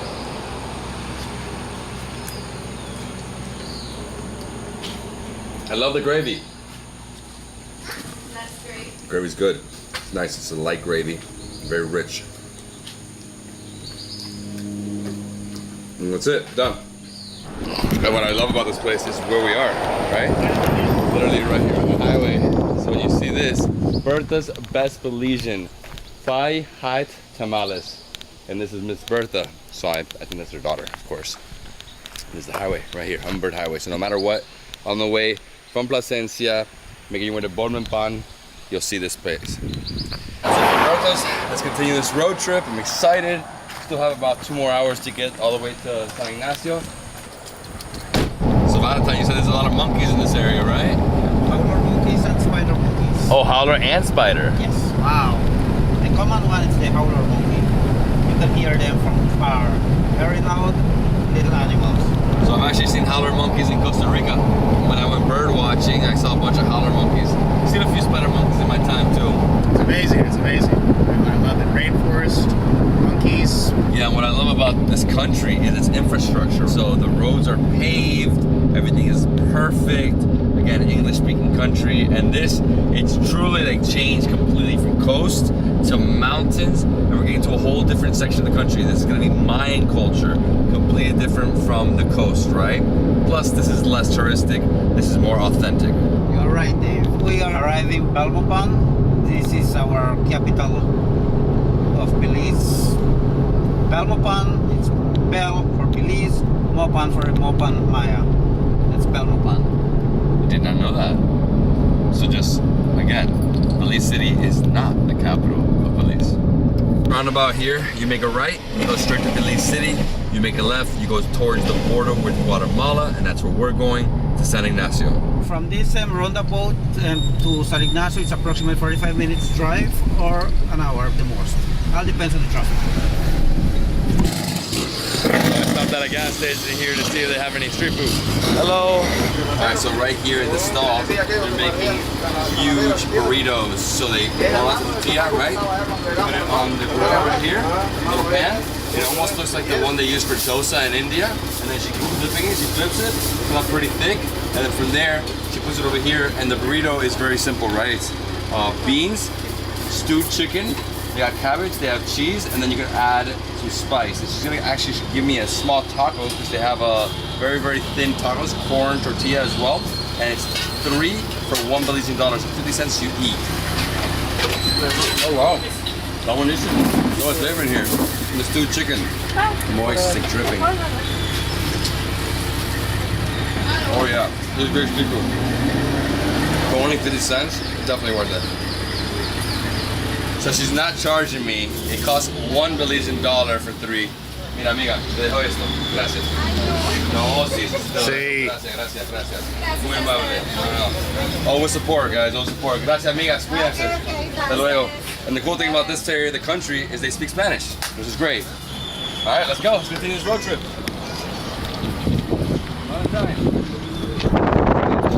So after about a 30-minute drive, we've entered San Antonio. This is a Mayan village, and here we're gonna see some more food making. Hi man, how you doing? Nice to meet you, sir. Good to meet you too. Nice to meet you. So what are we doing here? All right, so first of all, welcome to our beautiful place, Uhanal Masewal. Right, so the word Masewal is actually a word that the Maya call themselves, right? The word Maya came out of colonialism, right? When the Spaniards colonized the Mayas. So the Maya call themselves Masewales, right? So that we're trying to promote that word. Right, so Uhanal Masewal means Maya food. So today we'll be learning the authentic Maya cuisine, right? A food that has been cooked for years. And if we see in the ancient Maya iconography, we'll have tamales. There's actually a glyph for tamal, right? And the Maya to say it was fish tamal, deer tamal, it was turkey tamal. So they would put the turkey, you know, and they would actually draw the whole animal on top of the glyph. So it's like that there, right? So we'll have tamales, but today we'll have tamales the way that our grandfathers used to do it, right? Which is chaya tamales, and we'll have beans tamales, right? So we'll have a hands-on authentic experience in the Maya cuisine. You're Frank. Yes, sir. Look at this place, awesome. Again, open air. And here we have the fire. How you doing, sir? Good. I'm Solomon. Good. David, pleasure. Hi, how you doing? I'm Patricia. I'm doing David, nice to meet you. Nice to meet you. So we have chaya, and we have, you know, cilantro, right? So this we call it the wild cilantro. There's culantro. Yes, so this is culantro. It's a Trini favorite. We have the rose pepper. We only use it for taste. Oregano, which this is very good in the escabeche we'll be doing, right? And we also have the spicy ones, bird peppers. These are very spicy. Oh, the bird eye chilies. Yes. The bird eye chilies from India, dude. Yep. Okay, so you said this is very spicy. Very spicy. Like too spicy. Too spicy. This is the spices that we have, actually. Should I try it? You should.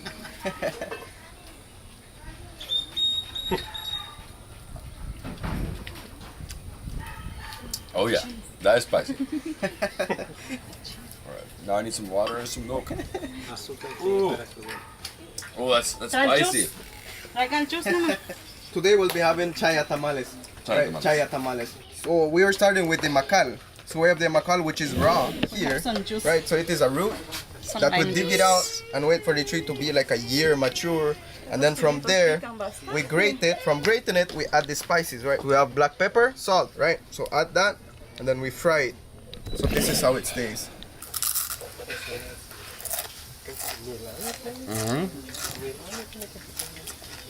It's almost like condensed chips. Tastes very similar. Wow, a little salty too. I'm getting it right here. Yummy snack. Healthy, right? Very healthy. Native to around here, so this is what we use a lot. We'll be using this for the escabeche.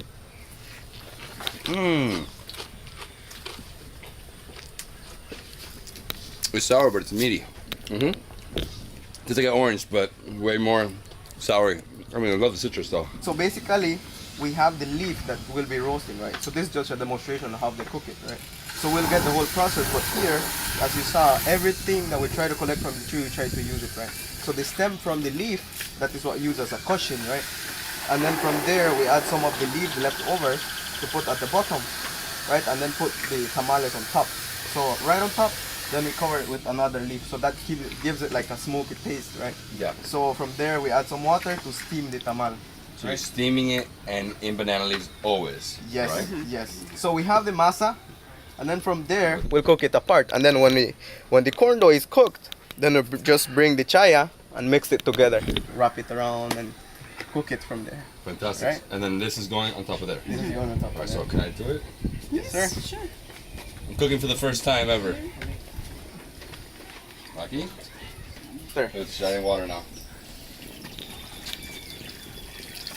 This is hard work, guys. And how long does it take? Almost like 20 minutes. 20 minutes and then we're gonna eat? I love it. It's called fast food, Mayan style. Watch out with the fire. The fire's intense. Oof. Look at the eyes. Bring yourself some goggles, right? Firefighter goggles. For some of these. Oh my gosh, that was perfect. That was perfect. He's got experience with those, yeah. I love experience.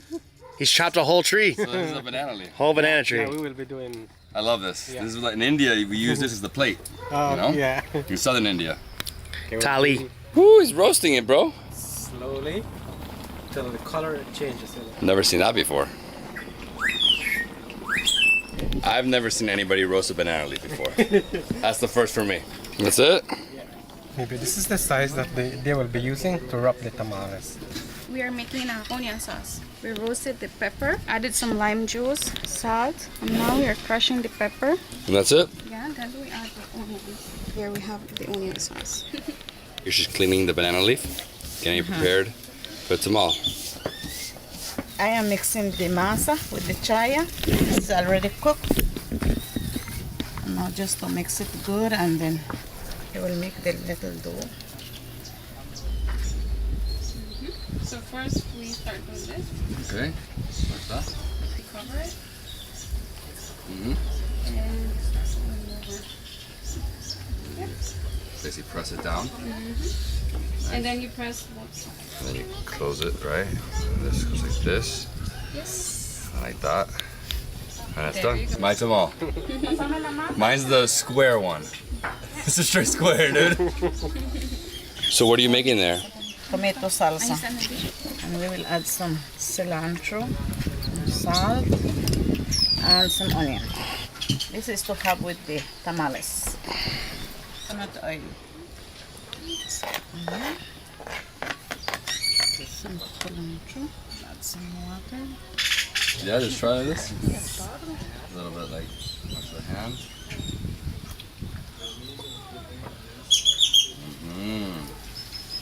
It's actually so fresh. I like the cilantro.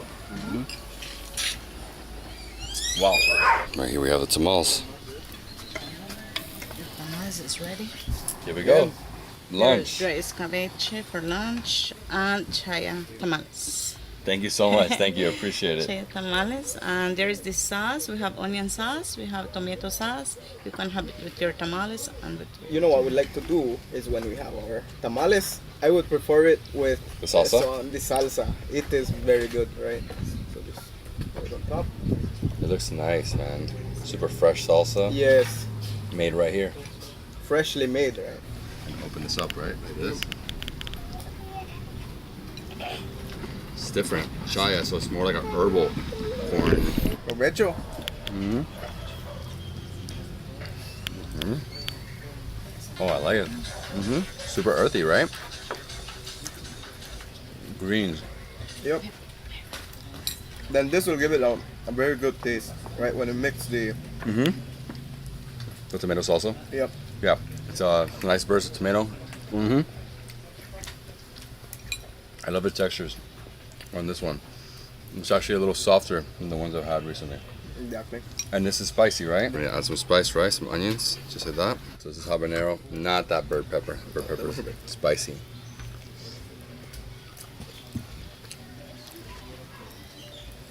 Spicy. I think it needs it though. I feel like this tamal, it has a lot of flavor, but this extra, it's like every time you add something, it's an extra punch, you know? Exactly. So that's the point, like, of adding the salsa, right? The tomato it's roasted like right on top of the fire, right? You put it on top of the coal, and then that gives it like a very smoky taste to the tomato, right? And adding cilantro, onions, you know, and black pepper, it just combines everything, and it's just amazing. Depending on the region you are on, so we have this, in San Antonio we'll call it bollos, right? But to generalize it, it's tamal, right? So the Maya, when they made their bollos in ancient times, they would just call it tamal, right? But depending on the region, like this would call a bollo. So tamal can be of meat or without meat, right? So when it's without meat, we have a bollo, right? And the tamal is actually what we call tamal in our version, is that we will sieve it, right? So it's very jelly.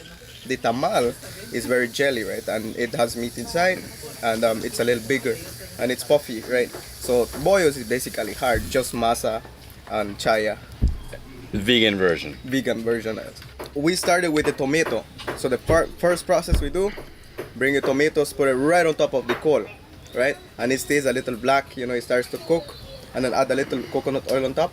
That just gives it the taste.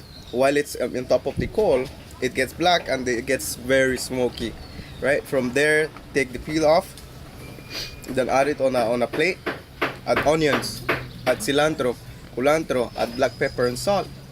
Perfect combination, right? Then from there, we just put everything together, you know, mash it together, and the flavors, right, just come into one. And when you put it on top of your tamal, perfect. We have chicken, but we can also use game meat, right? So the armadillo, the meat is very similar, tastes a little like smokier. So again, the chicken, we boil it, add some spices while boiling it first, right? Then from there, we just shred it into smaller pieces, and then set it on coconut oil, right? While frying it, add some lime juice inside, or either the sour orange. So that gives it a very nice texture, right? And just the taste, right? Add some lime juice while it is frying. And then we add the onions, black pepper, and then add some salt.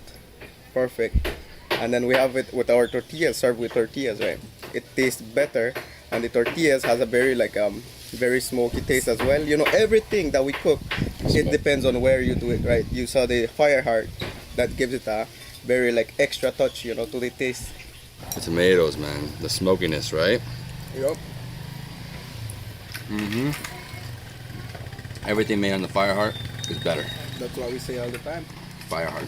Beans especially. Mm-hmm. Very good. Okay, so next up we have the escabeche. So we have escabeche. Escabeche. Yeah. Thank you. On both? Yep. Right there. Exactly. I'm gonna put some of this on mine. Let's see this. With nice freshness. And then, if you want some nice spice. Ahí? Yep. Good enough? Yes, sir. I'm gonna go in. Exactly, and then we eat it like a taco, right? Like a taco. I love this. Like a taco. Exactly. Cheers, Ooh, mate. look at that. It just drips. Mm-hmm. It's like pulled dried chicken. Mm-hmm. With some spice. I love the crunchiness of the onions, the taco, or the tortilla. It's smoky. Yes. But it's still nice and soft. You can taste every single bit of it when you take a bite. You know, escabeche, what gives it the highlight is the lime, right? You can taste it when it's there, with the sauce, the tortilla, right? Perfect. It's fantastic with the spice. Do you eat this every day? Almost every day. Almost every day? Part of our breakfast, lunch, and dinner. Unfortunately, in Miami, we don't have any good Mexican food. But I'm looking for tacos every day. Every day. Why not, right?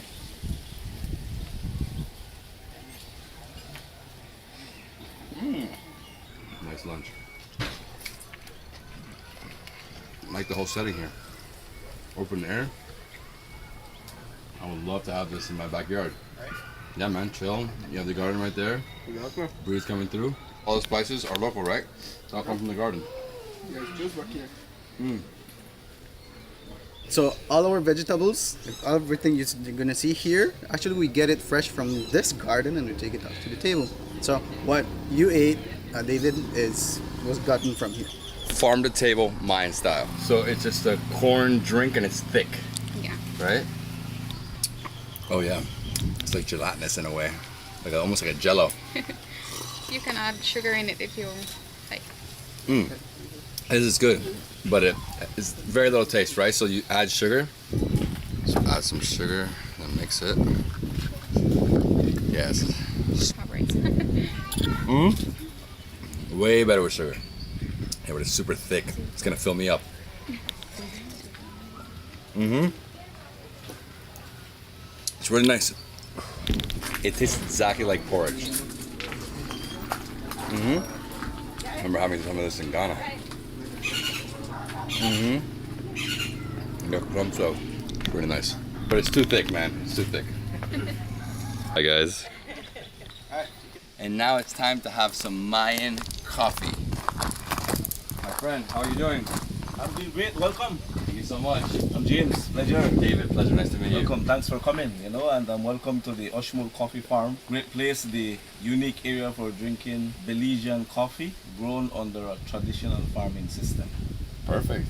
And so, farm, family owned, 27 acres, divided in 3 sections: the crop section, the family section, and the forest section. So, forest, crops is agriculture, and people. That's how the farm is set up. And so you guys have coffee and you have food as well, right? Yes, we produce 75% of what we consume, of course, which includes coffee now. And we are 100% on solar, and we harvest rainwater. Oh, I love that. That's how the farm is set up. We speak Yucatec Mayan, and we've been practicing traditional farming for thousands of years, and that's what we continue to do. We've incorporated coffee into what we do at the farm, so we can drink good coffee, right? My first language is Yucatec Mayan, and in my native language, welcome at this place today. Kambenech way teking bela. So one of the things we've incorporated here at the farm, one of the crops is coffee, and these here are some of the dry coffee seeds, which actually comes from the tree. Normally the tree would give us coffee fruit, which would give us 2 coffee seeds, which has to be washed and dried in the sun. Then after the seed is dry, then it has to go through a shelling process. So these seeds has a shell around it that has to come off. And everything here is done manually. There is nothing that we plug on the wall and we hit a switch. Everything is done manually. So this shell has to come off for us to get the coffee bean, or some people call it the green bean. The shell, then we get the green bean or the coffee bean. Here we do it manually, and this is my sheller. This sheller here is actually been used traditionally for shelling rice, beating of plantains, coconuts for oil. So now we do coffee with it. So we put the dry seeds in here and we will do this.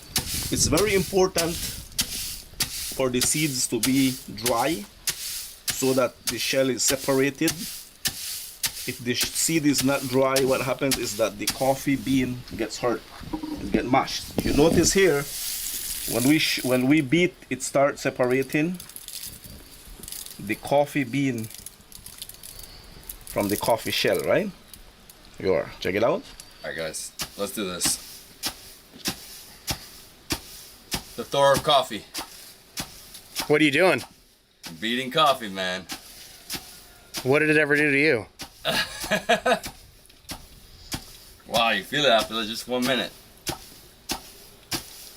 We have the traditional grinding stone, have been passed and kept in the family. So our grinding stone, we use it to grind coffee. We have our dark roast here. So after we would roast coffee, then we would grind our coffee with the grinding stone. We align the beans, the stone handle here, the finer your grind gets.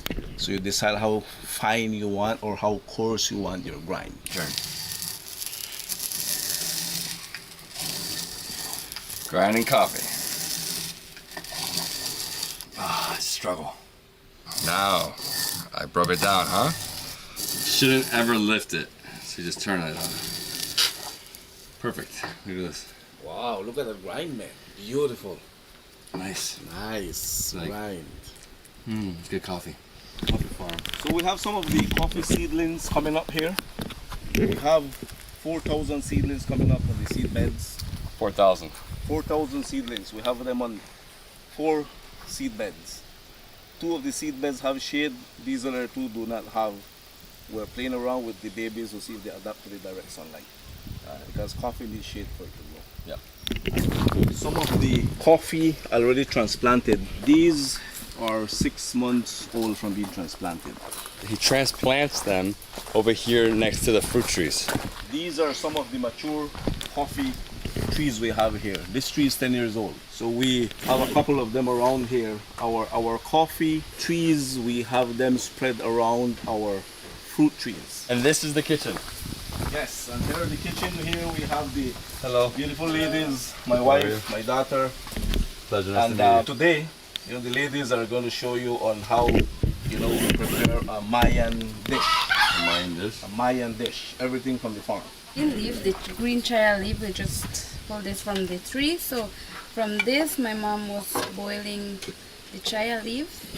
So now she'll be chopping doing the chaya leaves with scrambled eggs, mixed with scrambled eggs and some onions. We'll fry it, and handmade tortilla. That's our traditional Mayan dish. Yeah, and chaya is in the same family as spinach and kale, so it's a dark green leaf.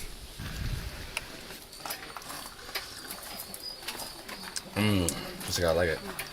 Nice, super dark roast. No milk, no sugar. It's the best way to have coffee. It's like an Americano.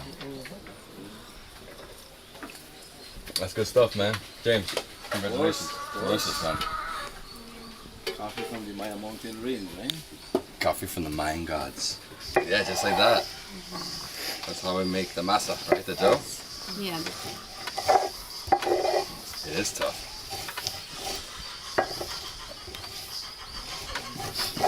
Try my best. Pero difícil, ¿no? Sí. It's like super tough. You have to keep everything inside. But it's a little bit slimy. Yeah, it's slimy. That's why- You see, like it looks like oils are coming out. Yeah. See how I do like this, Nate? Ready? Yep. Alright. Nice corn salad. Got some salsa in there? Pico de gallo? Listo.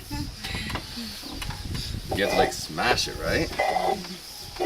Okay, so we're gonna also grind the corn. Oh, that way looks way better. The stone was hard. Yes. Wow, it's tough. Look at that.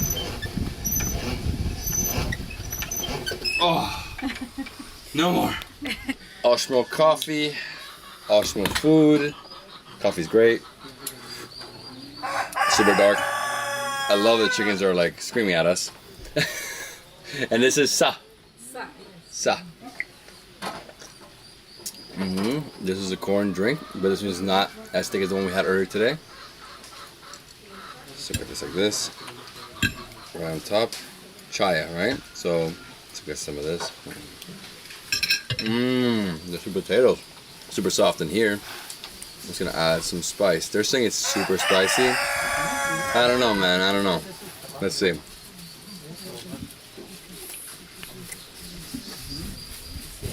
It's like green omelet. Greenest omelet I've ever had. Yeah, I only added 2 eggs and lots of chaya. It's amazing. Tastes just like spinach. Very similar. Smoky tortilla. Spice level's like a, for me it's like a 6. Or some more of that. Lots of onions.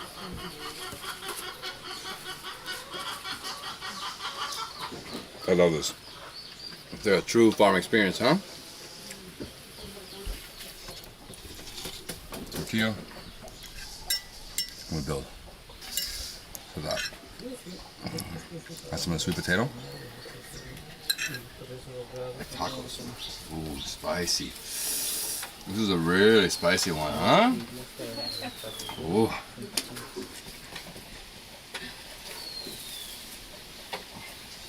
There's so much flavor in it though.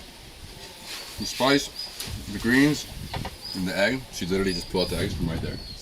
This heat is no joke.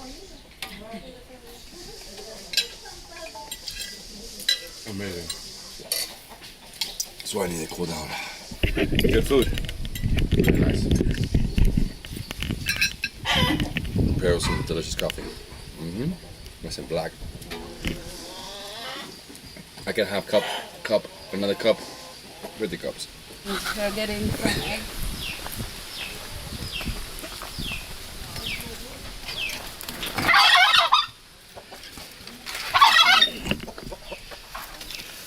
It's a turkey.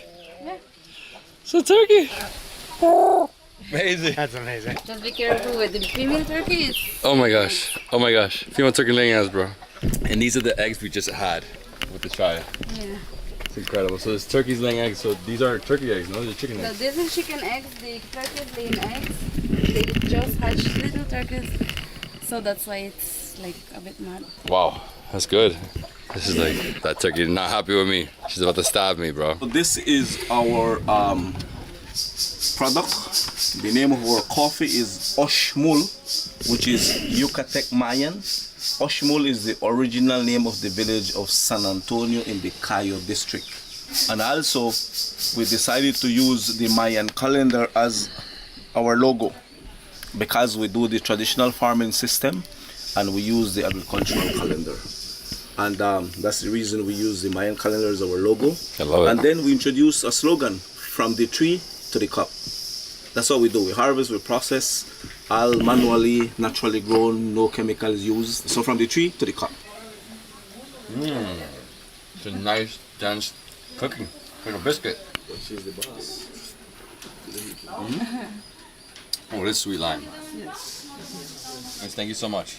Well, thank you for coming. It's a pleasure to have you at Oshmul Coffee Farm as a token of appreciation, man. Dark roast, whole bean for you to enjoy. I'm gonna drink this every day. I'm gonna make cold brew out of it. How do you say I love you in your language? Inkatech. Inkatech. No, Inkatesh. Inkatech. Inkatech. I love it, right? Nope. All right, guys. That was amazing coffee. I loved the chaya with the tortilla. Oof. Now where we're going? Next village? Next village, Cristo Rey. It's like the sister of this village, San Antonio. It's a bit smaller, but they're good. Similar in the tradition, so not much different. And our next stop is Carm's Home Baking and Cooking. So it's like a bakery, right? Like a small restaurant / bakery here. Look at this, all the bread they got. They got endless bread. So they have big loaves of bread. Smells great. Over here they have like some hot dogs wrapped in bread. They also have some sweets. Hi, is it okay if I pass through? Yeah? What's your name? Delia. Delia. I'm David. Pleasure. Nice to meet you too. So what are you guys doing here? Mega Egon steak with rice and beans with our salad. So you guys have food and you have bread, Yeah. right? We're baking real bread. Real bread. Nice and fluffy. So what's in it, like raisins? Yes, it has raisin and coconut milk. Oh, okay. So is it the one I have to try today? I don't know. I have to try some bread, right? I'm already too full. I had like 18 tortillas today. Oh, really?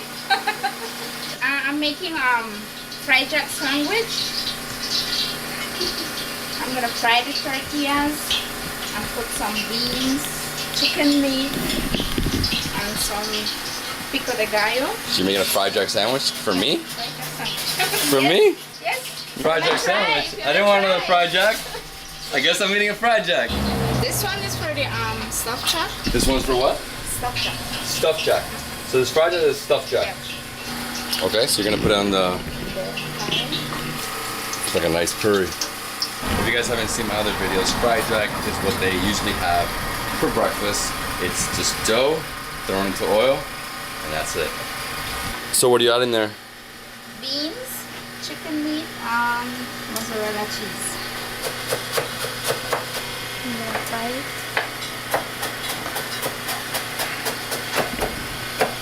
It's the Belizean empanada. Right. This stuffed jack has beans, chicken, and cheese.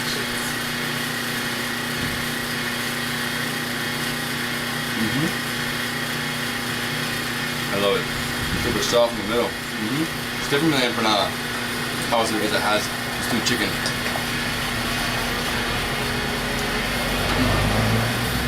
Oh my god, it's almost like a cheesy fondue pulling out, you know? It's delicious, but it's missing one thing: spice. Un poco más. Okay.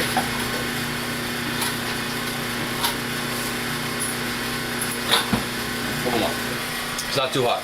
I'd say it's like a 3, but it's like a spicy salsa.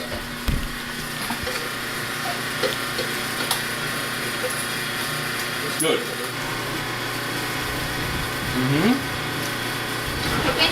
It's so fresh and it's on top. Beans, stewed pork. This one has like almost like a Gouda cheese. Nice crunch. Está bueno. It's all too good. I've never had something like this. It's delicious, but it needs spice. More spice. No, it needs spice. It always needs spice. And this is not like, it's not like the habanero spice, so.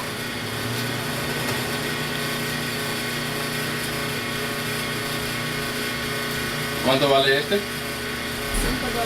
So $5 Belizean for this. It's a massive meal for $2.50. So fried jack, you can have for breakfast, lunch, or dinner. We're having it right now for like, I think it's dinner. It's like 4 p.m. right now.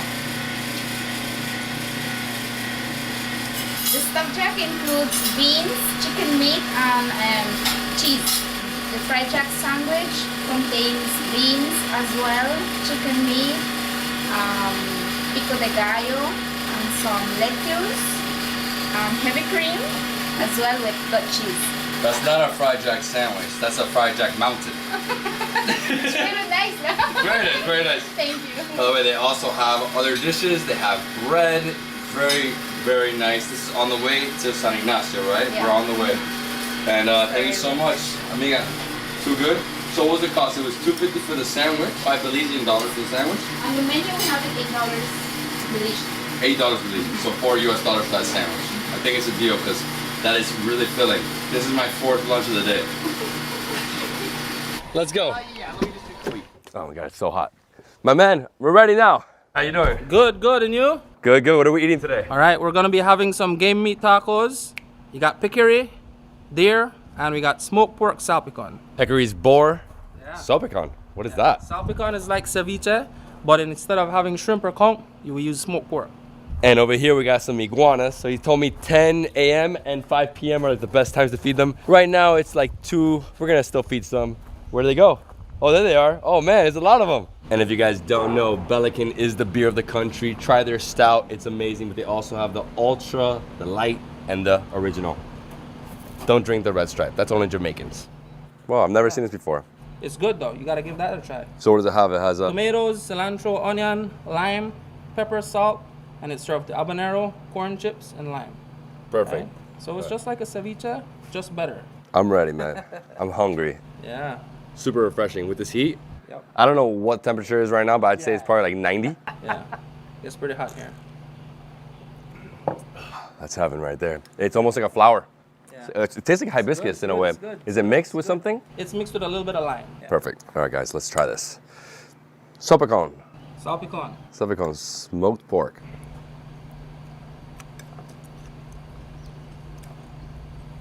I like it. It's amazing how much flavor is in here. Yeah. That's what the super refreshing. Smoking does to it. The smoke, nice meat. This is not wild boar. No, this is regular pork. Oh, whoa.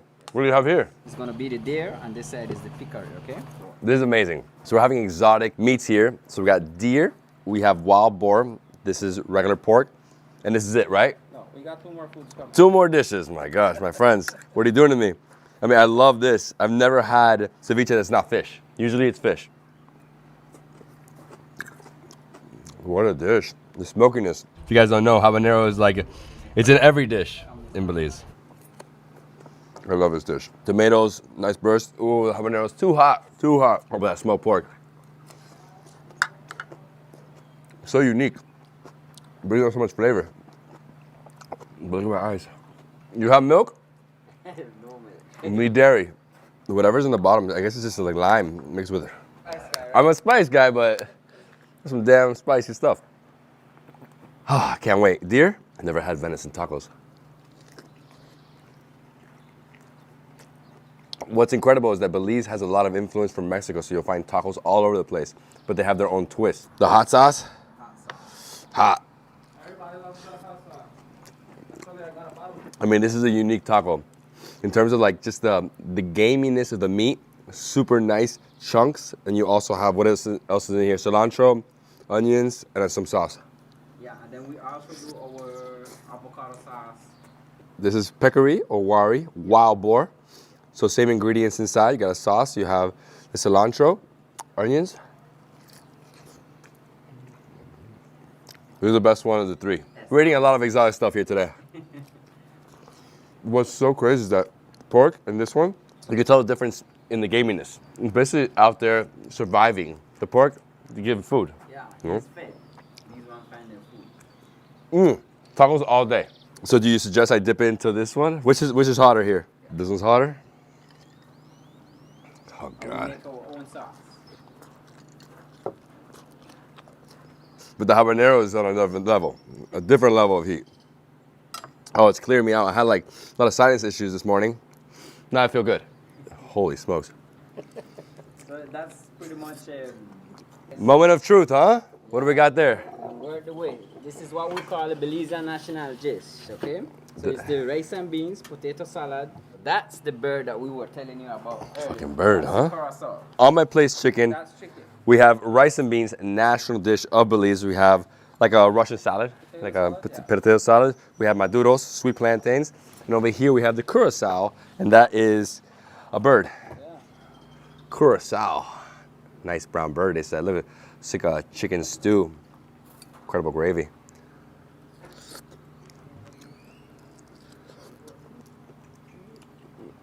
It's like chicken, similar, a little gamier. Let's see the difference here.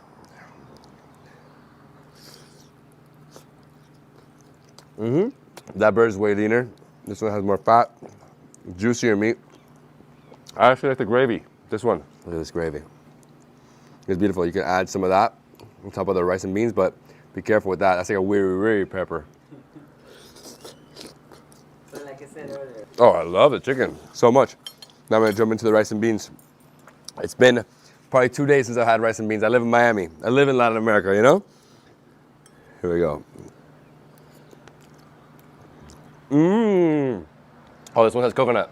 And there's a difference between beans and rice and beans. Rice and beans together, beans and rice is beans separate from rice. Yeah, so we call it white rice to beans. I really like this one. Sorry about that. No, man, this is the best. Having that coconut flavor in there. And like I said, Like a little sticky? Smoky taste as well. Mm-hmm. That's what we call it fire hot. Fire hot. Maduro. Oh, that's sweet. What do you have there? Okay, Dave, so we have a special surprise. Actually, it's a type of rodent, but it's not the one that you're familiar with. Okay, this one here is pretty big. It's spotted. Looks like wild rabbit. I mean, So I'll tell you, it tastes like brisket. Yeah, it is. So why Is this brisket? So the main reason why we call it a royal rat, when Queen Elizabeth came here for the first time in Belize, we gave her gibnut. And she loved it. Just like how you're eating it, she was eating it as well. And from there, it got the royal rat name. Look at that. It reminds me of pieces of brisket. Nice crust. When you have the meat. Love it like this. Nice what pieces. we do with it, we put it in the salt pecan that you taste. In the the salt tacos pecan? as well. And then you can also eat it with the rice and beans. I like this one. It's a big rodent. Yeah. I would never know it's a rodent. So it's not like brisket because it tastes more like pork. It doesn't taste like meat. You're right. Oh, good combo with the rice and beans. We haven't reached dessert. Must try. Whoa. So out of the three, which is your favorite? No. It looks like a palm. Palm. That's some potent stuff, man. Love the raisins. Super soft, crumbly. Yeah, look at that sauce. Wow. The food at this restaurant is epic. Great exotic food. Let's go feed the iguanas. So the thing is with these iguanas, the only thing that you gotta watch out for is the tail. So the way he's positioned himself, he's ready to whop. Okay? If he whops you, his tail has spikes and gonna leave you a bruise for about a week. Okay? What's this guy's name? He took the bait. Probably that's your job. You can give him a name today. And after this, maybe probably next time you come, he's gonna be around. Call him Comelon. Comelon. Oh, great. Look at the other The guy. guy is gonna come. The other guy's gonna come? So they are very territorial. When a male is around, the other males keep far, or they. You know, from the wild, they don't really love to be around people, so I can't like really just hand feed them like my tortoises, but I can do this. He's gonna eat there. So as you can see, the males are massive and they're orange, very territorial. Look at that, look how they're all coming. They're all like running and jumping. They want that lettuce. All right, but you know what? Let's go over here and let's feed these fish. We're gonna feed them some rice and beans. Hey, they're also local. They eat it too. These guys eat bones? Yeah. They're like catfish, right? All small catfish? Some of them, like that big one there, we here call it a baka. It has less fin and less whiskers. Rice and beans. Let's go. Oh, they're destroying it. This is why they stay here. They get fed every day. Whoa. Some more and then gonna make a lot of splashes. Yeah? The whole thing? Wow. If we have a net, we get dinner. This is the hand of the rodent. Woo! Now you guys know, when you land in Belize, head over right here to Iguana. Stop, only a 10-15 minute drive from the airport. My man, thank you so much. No problem. Love the food, loved it. The exotic food, bro. Hey, epic, epic. Glad you guys came. Thank you, thank you. Thank you, awesome. Give yourself a bouquet. Gotta thank the cook. The cook, the chef. What up, chef? She's gonna be on camera? How you doing, you good? Yeah, I'm good. Delicious food. Thank you. Delicious. All right, we gotta catch the flight. We're gonna be late. Thanks, guys, thank you. My man, let's do it. Let's go. Let's catch that flight. Pretty epic. Got off the plane, nice. have lunch, then go back to the plane. It's definitely hotter than Miami. It's like, look at this, I'm just sweating. Not harder than that. Whoa. Rainforest though. It's not like the Ecuador rainforest. Fresh air. Only like a 15-minute drive and we're back at the airport. Thanks for choosing Belize. Thank you so much. Thank you so much. Thank Have a you. really great day. Let's go. All right, so we made it back here to the airport. Philip SW, Gold Sun International. We're going Tropic Air. We have I think it's a 4:45 flight. We're here like an hour and a half early. I think we're good. Departures. And this is the airport. As you can see, very small. You have Copa, you have a few different other airlines. Tropic Air is the airline within the country, so this will get you to a few different other destinations, like where we're going now to Punta Gorda, all the way in the south. You got San Pedro, you have Lamanai, so you can go to a lot of different tourist attractions from here, and of course to Miami. All right, let's go through security. Let's go to Punta Gorda. Amazing. We have a flight in like 90 minutes, but he's like, just get on this one. We'll take you guys down there. What? Incredible. And this is a flight, Tropic Air, super small plane. The same plane we got on to go to the Blue Hole like 4 months ago. It's Davidsbeenhere. Davidsbeenhere? Davidsbeenhere. All right, brother. David, bro. Pleasure. So is this plane going to Punta Gorda just for us? Actually, it's making a stop in Dangriga, then heading on right on to Punta Gorda, okay? Perfect. Let's go. We're in the back. Right? Yeah. It's awesome. Here we go, Punta Gorda. We are in a cloud. In a cloud. What a view. Nothing like this. Small planes, even though they're scary, the views are epic. Look at this. Huge window. We're stopping for 1 second to drop off some of these passengers, and then we'll continue to Punta Gorda. Oh my God, look at the runway. Woo! Is Dangriga an island? Is this an island? No, it's just another town down here. Look how close I am to the pilot. I've been on a lot of small planes before. This was the best, empty. Wow, look at the views. Jungle, rivers, beach, mountains. Love this. Caribbean Sea right there. An entire hour flying, we're here at Punta Gorda. Look at this, what a beautiful area. This place is very, very green, lush, Caribbean Sea. Over there we have the border of Guatemala, Livingston. I've been there before. And that's it. We're landing.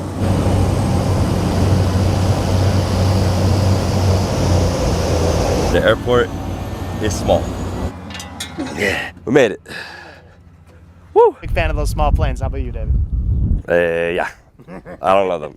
I'd rather be on a huge Dreamliner. Tell you that much. This is the airport. This is big. It's a big airport. It's a shed, right? It's a shed. Copal Tree? Copal Tree. So this is the hotel I'm staying at, Copal Tree Lodge. This is the best hotel in Punta Gorda. They're picking us up here. Look, our bags. You gotta send me those links when you edit those videos. Okay, no problem, no problem. David's been here. David's been here. Funny how many people mix that up. Like, David's been here. Thanks, bro. Stupendous. Stupendous? Yeah. Let's do it. Small little town with about 8,000 inhabitants. 8,000? 8,000, yeah. And how far is the lodge? 15 minutes away, which is about 5-6 miles. So there's the one place we didn't make it to on our last trip because it's the furthest south. We're right on the border of Guatemala. Also, you cross the water, you get to Honduras. Everything's right here. Small town, very quiet, feels quiet. And this is where all the cacao plantations are. That's why it's a chocolate fest. So what are we seeing here on the road? This is the chickens. They have Caribbean chicken over there. Chicken is owned by Mennonites. By the Mennonites? No way, for the Amish. The industrialized Mennonites. Yeah. Would they let us talk to them? With camera? I don't think so. Let me see, I'm not sure, but... That'll be cool. That would be amazing. If you guys didn't know, there's Mennonites here. There's more in San Ignacio, from my understanding. Yeah, there's like a big group out there. Community called Spanish Lookout. Yeah, because they actually speak Spanish. Mennonites speak Spanish. Yeah. 15 minutes later, we're here. We just passed security. And this is a massive property, huh? And they also make their own rum. Distillery on this place. What's their names? Max, Tim, and Pinto. So that's where we're going to be celebrating the chocolate fest? Yeah, that would be the starting point. The starting point. Hello, how are you? I'm good. A watermelon smash created by me and also my another brother from another mother. He's not here. This guy's Tim. He's in there. But pretty much, you know, that's what we do here at Couple Tree Lodge. And again, welcome, buddy. Cool. Now, I'm just going to get the juices out of this nice, fresh 8 chunks of watermelon. We just cut up, very fresh, organic. You know what it is. Here, we make sure we do everything fresh, buddy. Yeah. Alrighty. For flavor wise, I'm going to drop some little bit of mint in there, just for flavor. Remember, here at Couple Tree Lodge, we don't muddle our mint. So I'm going to just drop that in there. Fresh, 1 ounce of fresh lime. Just squeeze it. And pretty much, this is simple syrup. 50% of water, 50% of sugar, boil. It's gonna be like ½ ounce. The reason why here at Couple Tree Lodge we want to do that, we also keep the standard because of the simple syrup that's not sweet. And then we're gonna do our much more barrel rested rum. Cool. So that's 3 ounces. 3 when and on.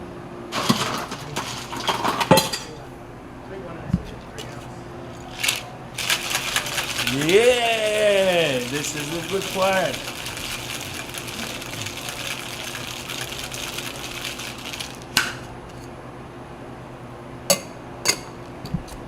Watermelon, huh? Watermelon smash, yeah. Watermelon smash. So 1 ounce of fresh lime, all the way to the top. Ginger syrup, 1 ounce.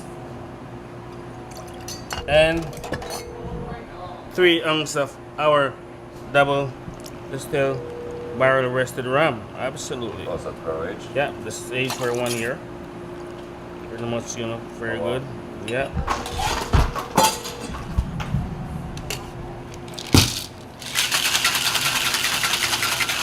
Medium shake.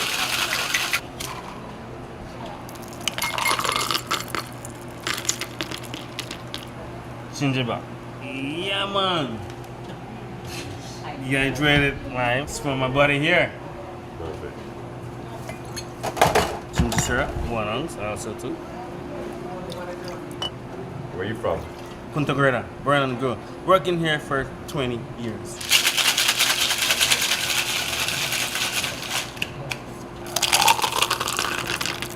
Thank you so much. Welcome. Cheers. And this is my resort, the Couple Tree Resort. They have 17 rooms and they have their own distillery. So come on inside. Over here we have the lobby. In the lobby there's a bar.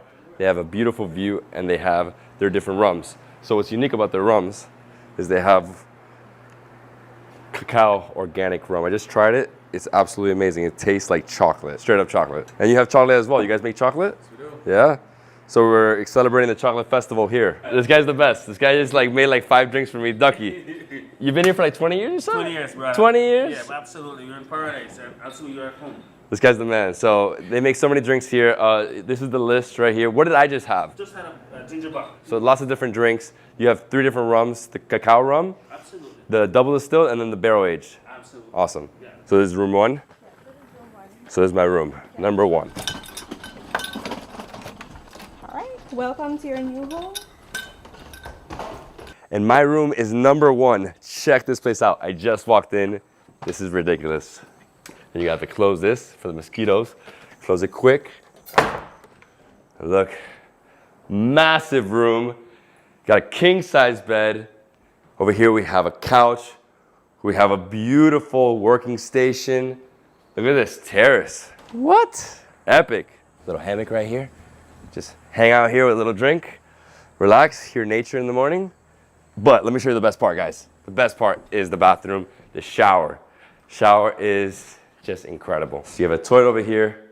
This is what I want my future bathroom to be like. Be here in the morning with steam. What a hotel. Guys, stay here. And I think I'm gonna cut it at night. We're having dinner, but we're gonna relax. I'll see you guys in the morning, 6 a.m. Good morning, day 2 here in southern Belize, Punta Gorda. We're gonna go on an expedition right now on a boat, snorkeling. We're gonna catch some fish, cook it on the boat. You guys ready? Nate? I'm ready, let's go. And we got this little tram, look at this tram. What is this, bro? Never seen this, is there a button? Don't hit the wrong button. That's the button you press. I can't even see you, where are you? Inside there? I'm like, where is this person? It's very slow, actually. It's like the slowest funicular ever. And you do not want to step off it, so doors are open here. But if you want to, you can just walk down these, the never-ending stairs. You know what it looks like? I'll give you a workout. Have you ever seen Ace Ventura: Pet Detective at the beginning when he's in the Buddhist monastery and he's doing a slinky? Same thing, right? Yeah. Everybody likes a slinky. What is that? What is that? What is it? Could that be the royal rod? Is that the royal rat? Maybe. I've never seen that animal either. Gorgeous. Lily's coming back out.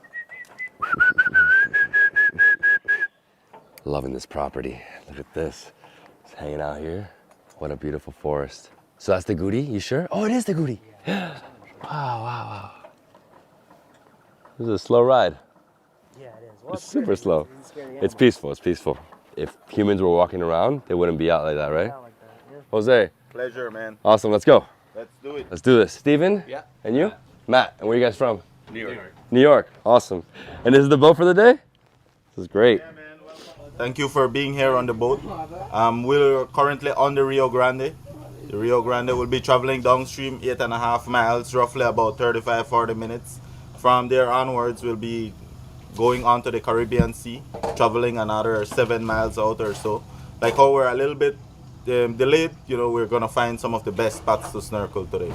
So on board, you have myself, Jose, the guy that's gonna be swimming with you. We have the chef. The chef is Bella. Tim is the bartender, and our captain is Esri, right? So you guys are gonna be with us for today.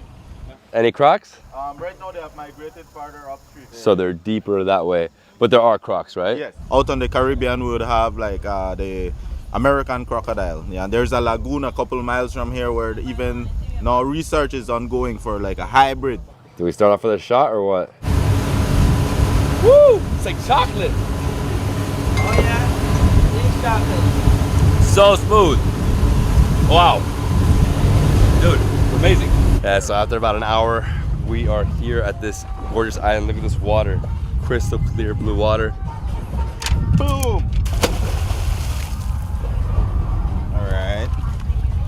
Okay, so we arrived here to the Snake Islands. Yep. Snake Islands, 4 islands. We're on the backside of one. This is a marine reserve, but we're gonna go spear fishing for some snapper. We're allowed to do that for consumption, not for commercial. And right here I have the old school lionfish spear. Yeah, it's a lionfish spear. This is lionfish don't move. You just get them really easily, but as you can see, it's like a prong, almost like a trident. Like, do it, man. Let's do it, you and me. You better Belize it. Jose, Yeah. we're Belizeing it. All right, guys, let's jump in.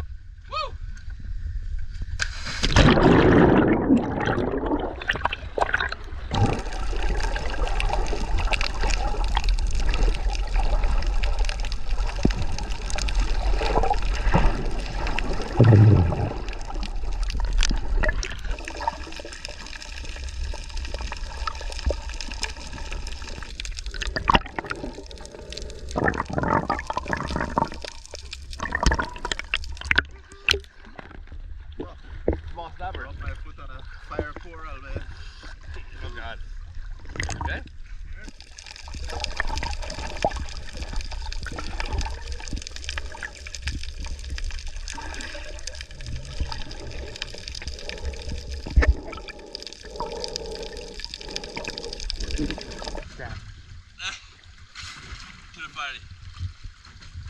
Oh God. You know, being in the water is great. But with all this stuff on top, it's too much. See, for me, the best thing to do is this.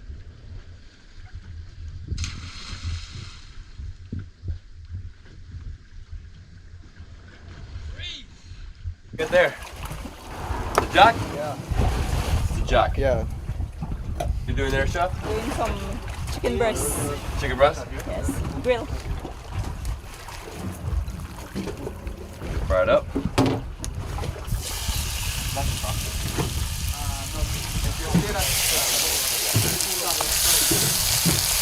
This is chocolate stout, man. Oh gosh. This is fitting, huh? For today? Oh yeah. Oh, Nate, chocolate stout, bro. Oh, so refreshing. That's limited edition. Limited? Limited edition, yeah. They only release it when it's chocolate festival. So chef here is cooking up some shrimp, some chicken. They're also cutting up some fish they caught. Got a bunch of different snappers, some jack, and over here, what did he get there? Looks like a snapper. Yeah? Snapper for the Whopper.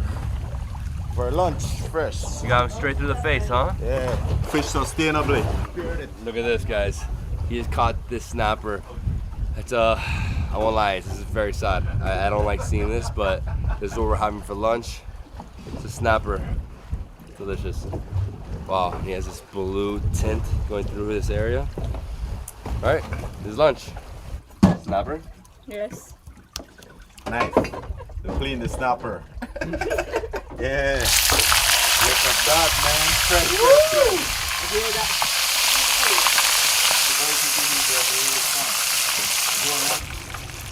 Wow. This is for me. Only one person gets this. Look at this. Maduro. Nice fish. Kidney beans. Love these. We have a spicy. It smells like a sweet and spice. Like this. It's not coming out fast enough. Sweet and spice like a chef. Sweet and spice like the chef. Man, you're hitting on the chef the whole time. This guy's too much. All right, let's eat. Over here with the pago. The spice level is great.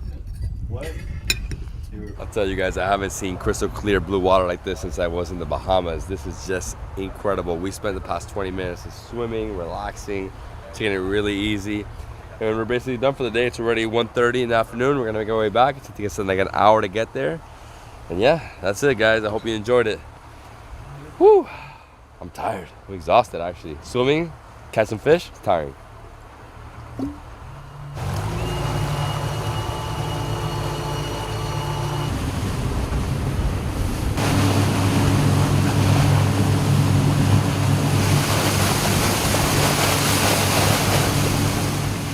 All right, guys. Thank you so much. Hey. Cool, man. I Thank you. appreciate it. Thank you so much. Continue to enjoy. Thank you. Oh, all right. Chef, thank you. All Appreciate right. it. Thank you. Oh, man. Hey, thank you for all the good food, man. Yes, man. What an experience. All right. Oh, man. You ready? I'm ready. Let's do it. So we just got back to the resort. My friend here is telling me that he has this paddle as a gift for me. What is this, bro? Yeah. What is this? So this is right here has been in the, this is like a 5th generation paddle. It has been like over 100 years. So we're gifting it to Dave here as part of our appreciation just for him being here in Belize, right? Yeah, continue to keep it safe, treasure the memories. You better believe it. Look at this thing. Hey. Cool, man. Are you sure? Yeah. 5th generation, Bless huh? up, yeah. 5th generation, guys. All right, let's go upstairs. Where did that story come from? Yeah, right. We'll drop everything in the room and we'll keep going. We're gonna go explore. We might find some Mennonites. We're gonna talk to them right now. Let's go. Cool, man. The river tram is the easiest way, also the slowest way. So we decided to take about 5,000 steps to the top. Oh my God! It's slinky when we need it. Woo! Beautiful though. A lot of animals around here. You hear them. Step 182 right here. There we go. Step 182 down. So we have 182 to go. All right, we're almost there. Almost. Oh. That's a nice level. There was 2. Oh my God. I can't even walk. I'm exhausted. So exhausted. We made it. That's it. You good? Yeah, I'm good, man. Awesome, bro. Let's go find them. We're on the hunt to find some Mennonites. Let's go. It's Pine Hill, and then we're going to the Mennonite community. And who are they? Who are the Mennonites? Amish. Amish people. So what do they do in this community? They live here, or do they? They live here, yeah. You have like 25 families living here. And will they talk to us? We will try to talk to at least 1 or 2 of them, and then from there we'll move on from there. Once we heard there was Mennonites in the area, we didn't know until we got here. We knew there was the ones over there by San Ignacio that speak Spanish. Yeah. And there we didn't see them, unfortunately. No. But hopefully this time. Hopefully this time we can get them to speak to we. Right here. This is the community right here. Mennonite community. We'll drive like a couple. Oh, going in there? Yeah. Look at that. Wow. Oh, this is awesome. This is exciting. Is this the cart that they use to drive to like the markets and stuff here? The horse. It's amazing. We've got airheads, I think we might have them try. We've got nerds, Reese's, we got M&M's, we got Twizzler. The road is crazy, by the way. We're flying. Yeah, you're flying. We can't find any. I guess they're all indoors right now. There's no one out.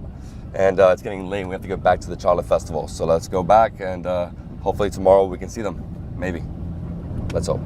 And after about a 30-minute drive, we are back here at our hotel, and this is it. We're about to enter the chocolate festival. I have to run back into the hotel to change my clothes, and then we're gonna start. Ready for the chocolate fest? I'm ready. I love chocolate. I can't wait. So we're tasting chocolate. We are tasting, I think there's wine as well. There's some hors d'oeuvres.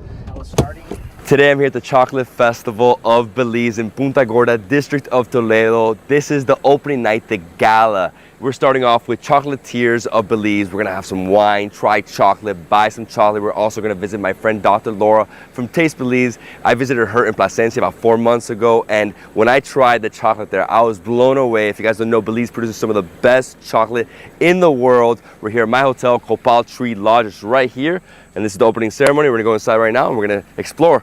Let's go.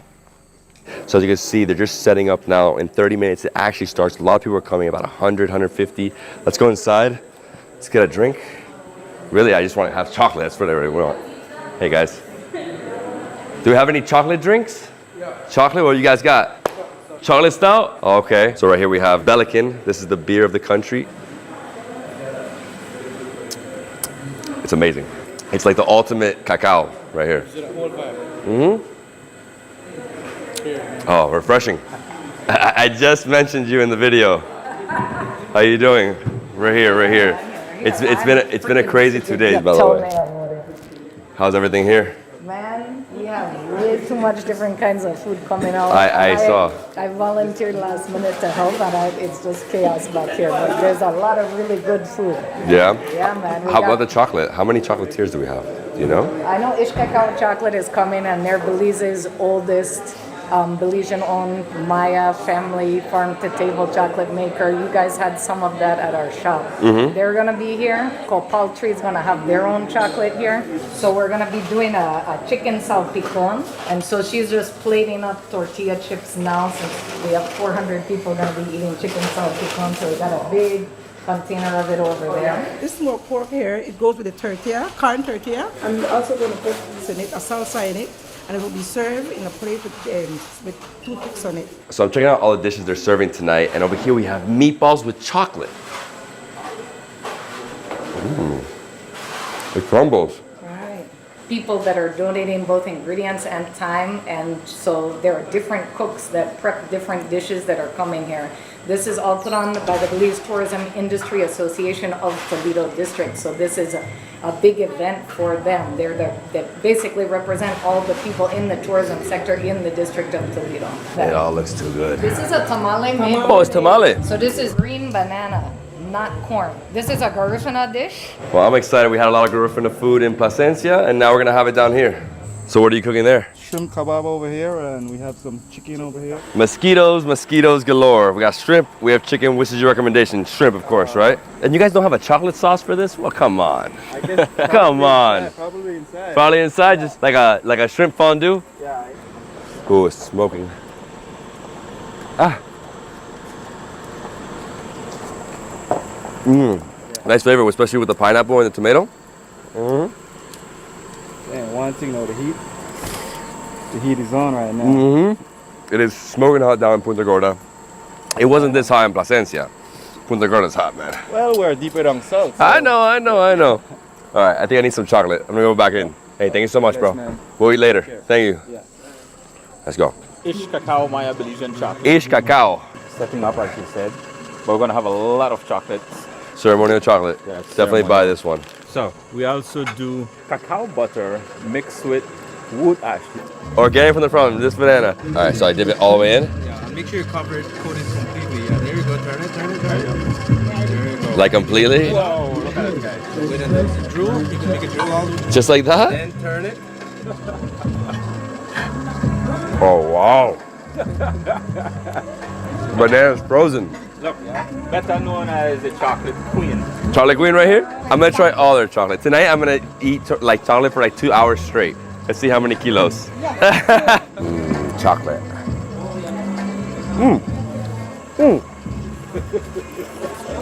It's too cold. Done.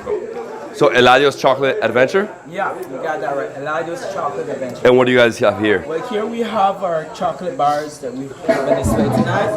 This is the regular milk chocolate. So milk chocolate? Yeah, and this is the chili. This is the coconut. You get a thick layer of coconut tart. Like that. Milk, light, fudgy, chili, fudgy but spicy. And this one is gonna be the best. Coconut. Who doesn't like grated coconut inside? Chocolate.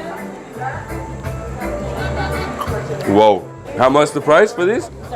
10 Belize each? I might take 2 from here. All right, I'll take these 2. And this is something else, right? 100% Pure chocolate. And this? These are the nibs. Just nibs. Yeah. Okay, can I try? Is that okay? A little cup? Tiny cup? Like today is like overload in chocolate. Whoa. It's like a hot chocolate, but not hot at all. It's just like, it's smooth, it's easy. But this chocolate drink still have the oil. Still has the oil? Yeah. So do you see the cocoa powder you purchase from the store? They already extract the oil, extract the butter. It feels like it's like medicinally good for me, you know? Amazing. Hey guys, how are you? Very good. What do you have here? Have some chocolate that has been crafted on one of our heirloom stone tool, crafted by this wonderful woman, Andrea.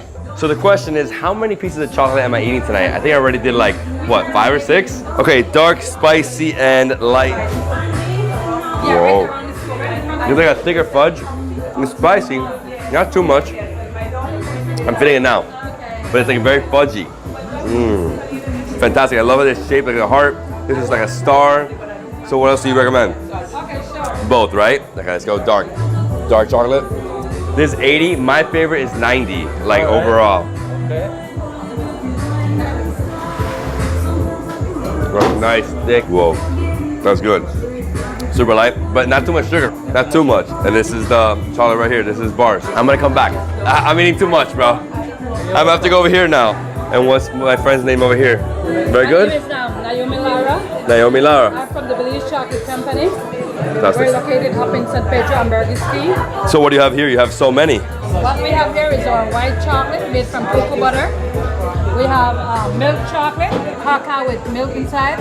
Here we have milk truffles and we have dark chocolate truffles. This is too much. That truffle, that nuttiness, the butter inside. Whoa. I don't want to touch more, but I do. What?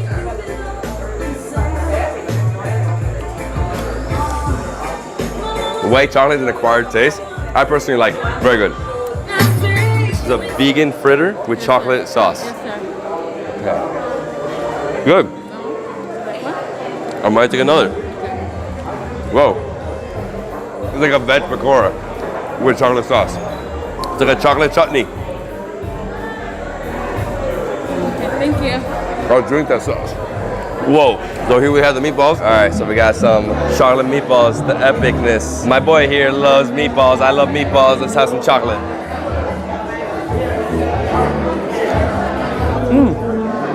So big.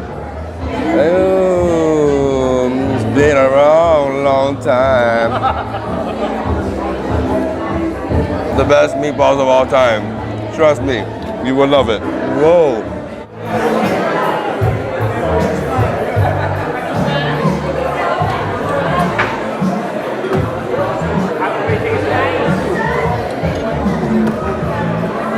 So what we got here? What are you making here? It's just wine. Just wine. So you got wine, you got beer, you have of course Cacao. We had this earlier, the best rum on earth with coconut.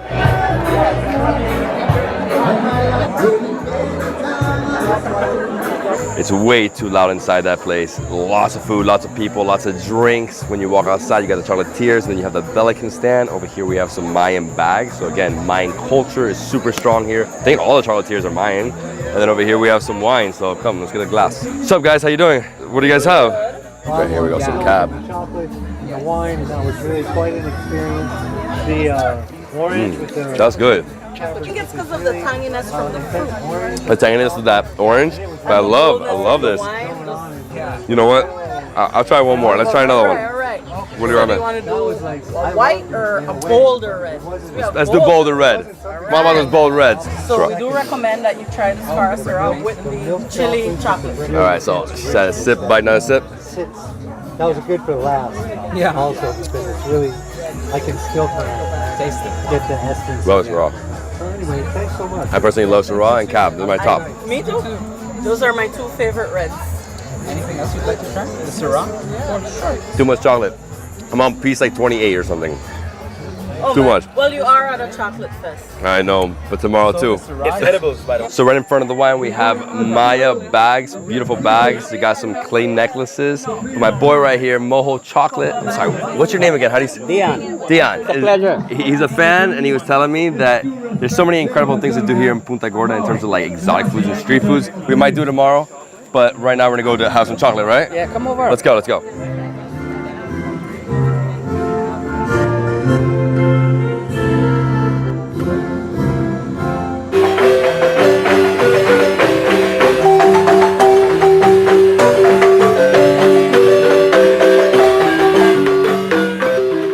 So here we have Moho chocolate. So many different flavors. Got 1, 2, 3, 4, 5, 6, 7, 8 flavors. It's amazing. It's the perfect combo. It's like a tequila, but without alcohol. What else we got? Milk and salt and lime. Yeah, milk, salt, lime, and dark salt. Little shell. They're melting, man. Yeah.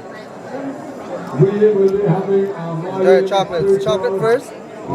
Chili comes at the end. Chili coming later. It creeps up on you. Yeah, creeps up on you. It's good. It's good. Mild spice. Mild spice. I think I had like 20 pieces, but let me go for one more. That's a nibs. The nibs. Nibs is really crunch. Little nib. That does crunch. So they use this to make chocolate. Chocolate bar. Yeah. Came to the chocolate festival to eat as much chocolate as I could in 2 hours. Cardamom. Oh, I'll try cardamom. Oh, I love it. Tastes like India right here. Whoa. Amazing. The cardamom. Next time I'll try spicy. You're not used to spices, then you might not. For me, I'm good. That one looks the best, bro. 75% dark chocolate with medium dry roasted coconut with 20% raw cane sugar. This one here would almost represent that Mounds bar. However, it's dark chocolate. And this one? This one here, right here, would be this will give you something. How many more can I try? This is like too many pieces of chocolate. Ginger is a tuber. Once moisture is It is like overwhelming in sesame. Very hard chocolate. Sesame, nice like nuttiness. Oh, I feel like I'm in Trinidad. Like trying a dark and a ginger. Like a nice sandwich. Whoa. I don't even know anymore. Too many flavors here. Let's do some more chocolate. Dark chocolate with coconut. Yummy, right? Mm-hmm. One of my favorites is the milk nibs. So much coconut. The milk nibs is a little bit of cocoa beans sprinkled inside. So it had that crunch to it. Very crunchy. So everybody has similar things, but they're all a little different. Yeah. And obviously where they come from. Different recipes. Mm. This is the Milky. cocoa bean. And we work with local Mayan farmers They in crack it. southern Belize. So it's all traditional and from history. So this right here, they used to do trading in the day, so this was a currency. So what do you think? How many did I have? Let's count it. Too much, too much. All right, guys, so we're gonna go to sleep now. Tomorrow, wake up and more chocolate. All right. All right. Hey, I'll see you there. I'll see you there. Peace out, man. Thank you. Thank you. Have a good sleep. Good morning. Another beautiful day here in Punta Gorda, Belize, here at the Copal Tree Lodge. I love this place. Waking up in a jungle, rainforest, feels amazing. Birds chirping. Yeah, and this is my last full day here in Punta Gorda. Today is the Chocolate Festival. We have a lot of different activities throughout the whole day. We're gonna be eating East Indian food, which I can't wait for. We're gonna go to like a Mayan village. And yeah, we're gonna eat lots of chocolate today. So right now, early, 6:30 in the morning, we're gonna breakfast right here at the hotel. We're gonna have some fried jacks. Let's go eat. Look at this, beautiful hotel. And over here is the pool area, which I haven't shown you yet.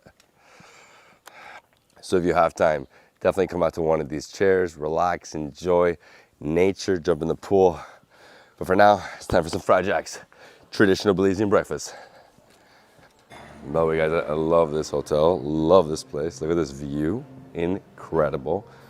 You have just nature here. But yeah, I think I'm gonna go with some stuffed fried jacks today.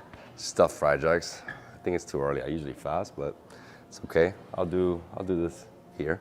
Why not, you know? Better Belize it. Let's see if we can go film it. All right, so I ordered some stuffed jacks today, and a double espresso. And I thought there was only 7 units in this property, but there's actually more. There's like another, I think it's 13, 14, 15, 16 over here. Hey, my friend, so how many units are actually, or how many hotel rooms are there? Okay, so down here we have 7 to 12, actually 12 jungle suites down here, and then we have 4 canopy suites up there, and also a family villa right downstairs. So it's about 17 rooms basically. Or maybe I misheard it yesterday. I heard 7.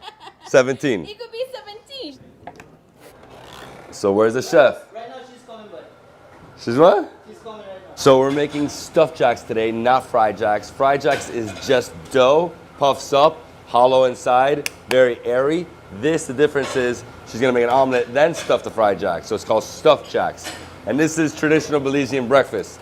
It really is just Belizean food because you can eat it all times a day. Oh, wow. Give me all that chorizo and cilantro, right? No, this is pak choy. Pak choy. Yeah, this is pak choy.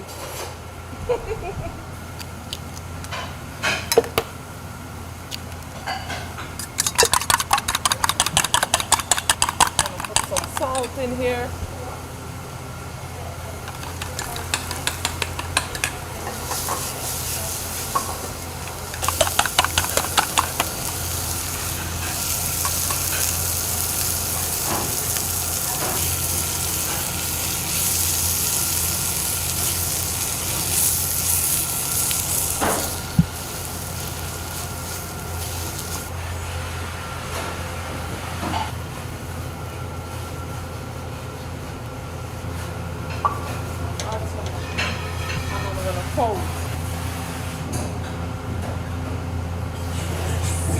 Stuffed jack is an empanada, breakfast empanada. Wherever you go in the world, you're gonna get these meat pies, right? And this is a breakfast pie, eggs. Yeah, eggs and vegetables and chorizo.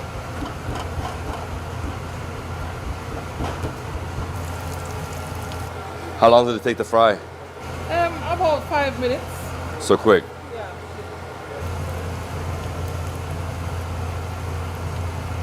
And it's ready. It's ready?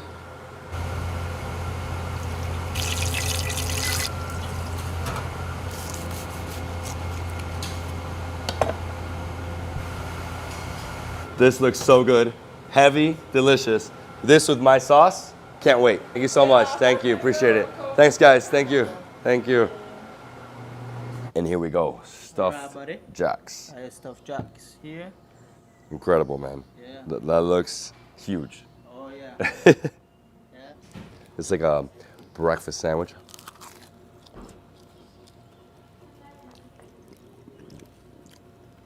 Oh wow. That's some comfort food right there.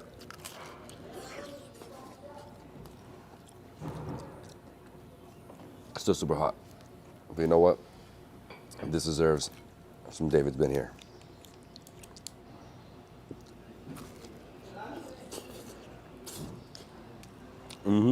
Extremely oily, but it's so good. A little fluffy, but also crunchy.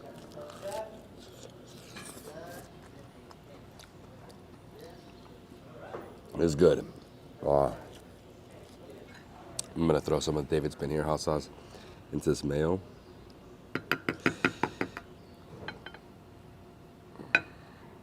Look at that spicy mayo.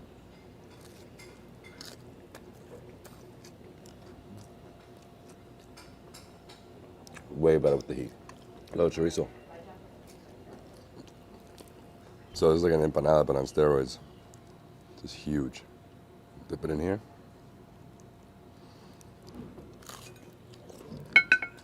Oh yeah. It's a good breakfast. It's an espresso view, priceless.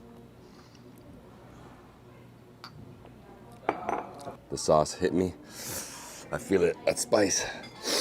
I might get another espresso and then we'll start the day. I don't normally drink in the morning, but when I do, it's Kopali rum. I love it. Whoa. I don't want to try. No worries, no worries. No fun intended. All right, let's do this. Do you want to? My man, you good? Yeah. My man, so where are we going right now? Santa Cruz right now to do the village tour. What's Santa Cruz? It's a Maya village right now, and they will have the chocolate festival there. It's been about 40 minutes on the road and we're headed down towards this area, Blue Creek, San Antonio. This area, as you can see, it's more flat and then it becomes more mountainous. As you get closer and closer to Guatemala, more mountains, right? Yes, closer to Guatemala, you'll see more mountains, and we're heading to Santa Cruz right now. And these Mayas speak English, right? They don't speak Spanish? And Maya, Quechua. Quechua and Maya. Open Maya and Quechua Maya. Santa Cruz, we're in California. And after a 1 hour drive, we made it here to Santa Cruz, the Mayan village. We're up in the hills. We've been going up and up and up into this forest. Smooth way, bro. So we just got off the car and we're walking into Santa Cruz village. From my understanding, it's a lot of different small venues with people selling things they make, right? So it looks like probably like cacao drinks. You got chocolate here. Over here, they're selling plants, cacao plants. Wow, that's nice.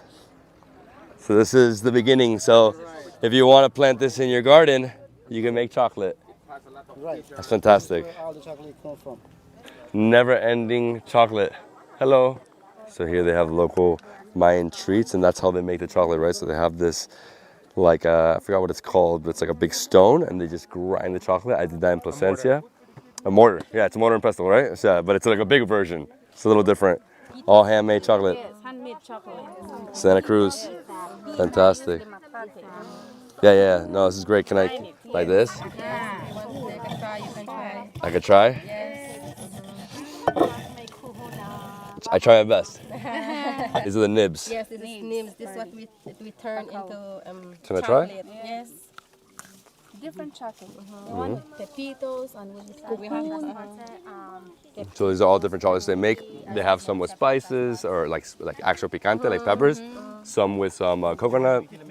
Very nice stuff. Do you have anything to try, or just all for sale? These. These are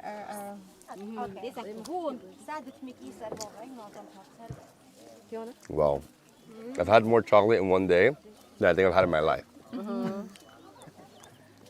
I love this one. It's very nutty. So good.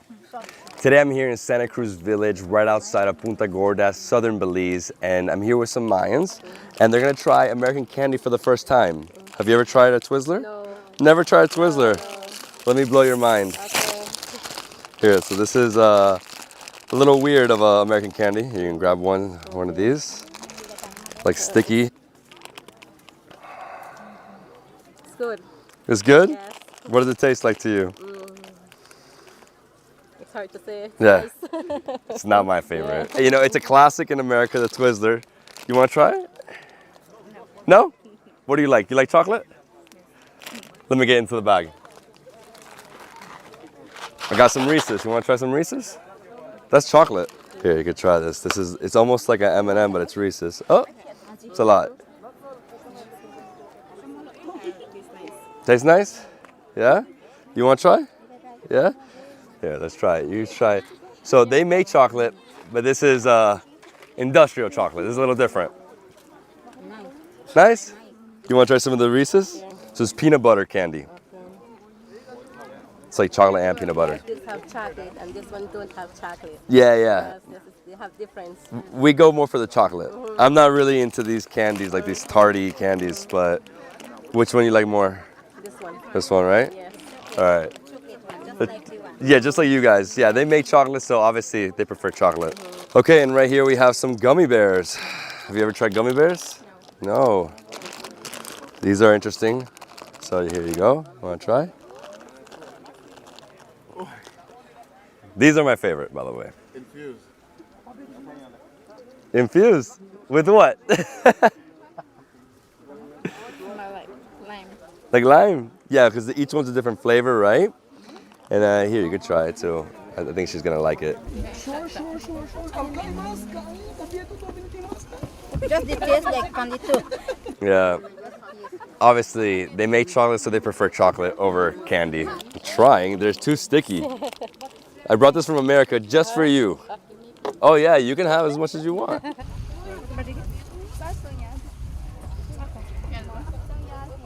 This one have different flavor, and this kind tastes like rubber. It does taste like rubber. It's amazing. It's amazing. All right, so here we go. Next up, we got some mints, some cream mints. I personally haven't tried this, so I wanted to bring stuff that's gonna give you some reactions, right? So this is chocolate, but there's mint in this. I'm gonna put it right here in your mouth. It's mint. It's mint chocolate. It's chocolate. Like it? Yes, I like it. You like it? I'm not a fan. You want to try?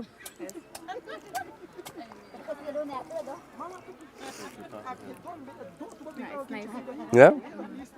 If you guys think it's nice, you can keep it. This is very nice. It's very nice? Because you think that chocolate's the best, I'm going to show you my favorite. M&M. Oh, M&M? Yeah, my favorite, bro. Do it. We got the best chocolate ever. Here we go. A little bit for everybody. Let's see. Let's try it. The kids love this. Don't worry, we'll give it to the kids after this. After you guys try. Let's do it. All right.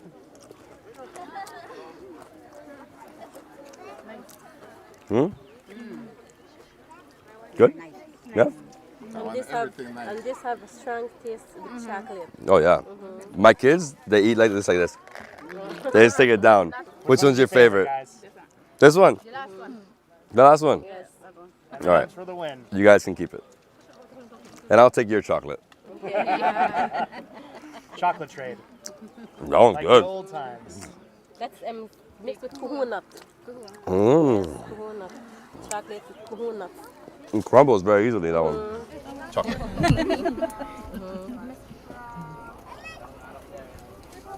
It's good. So you like it? Okay, so you like it. I love it.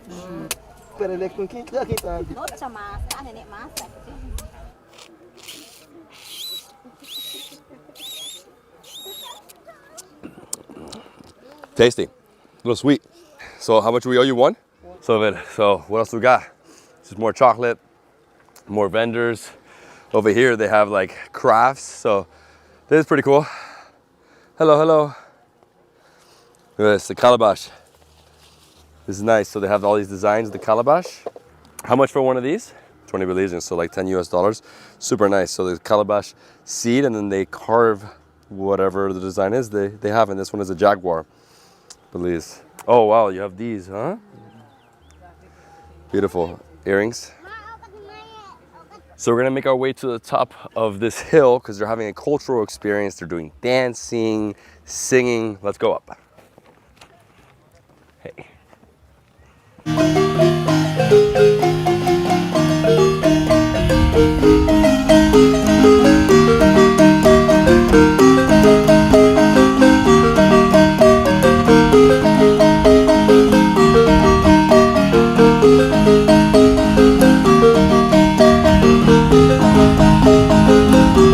there, they had a bunch of opening speeches for the Cacao Festival, which is basically what this is, right? This is a celebration of cacao in this district. And now we're gonna walk over to the actual village and do a living experience. Let's go.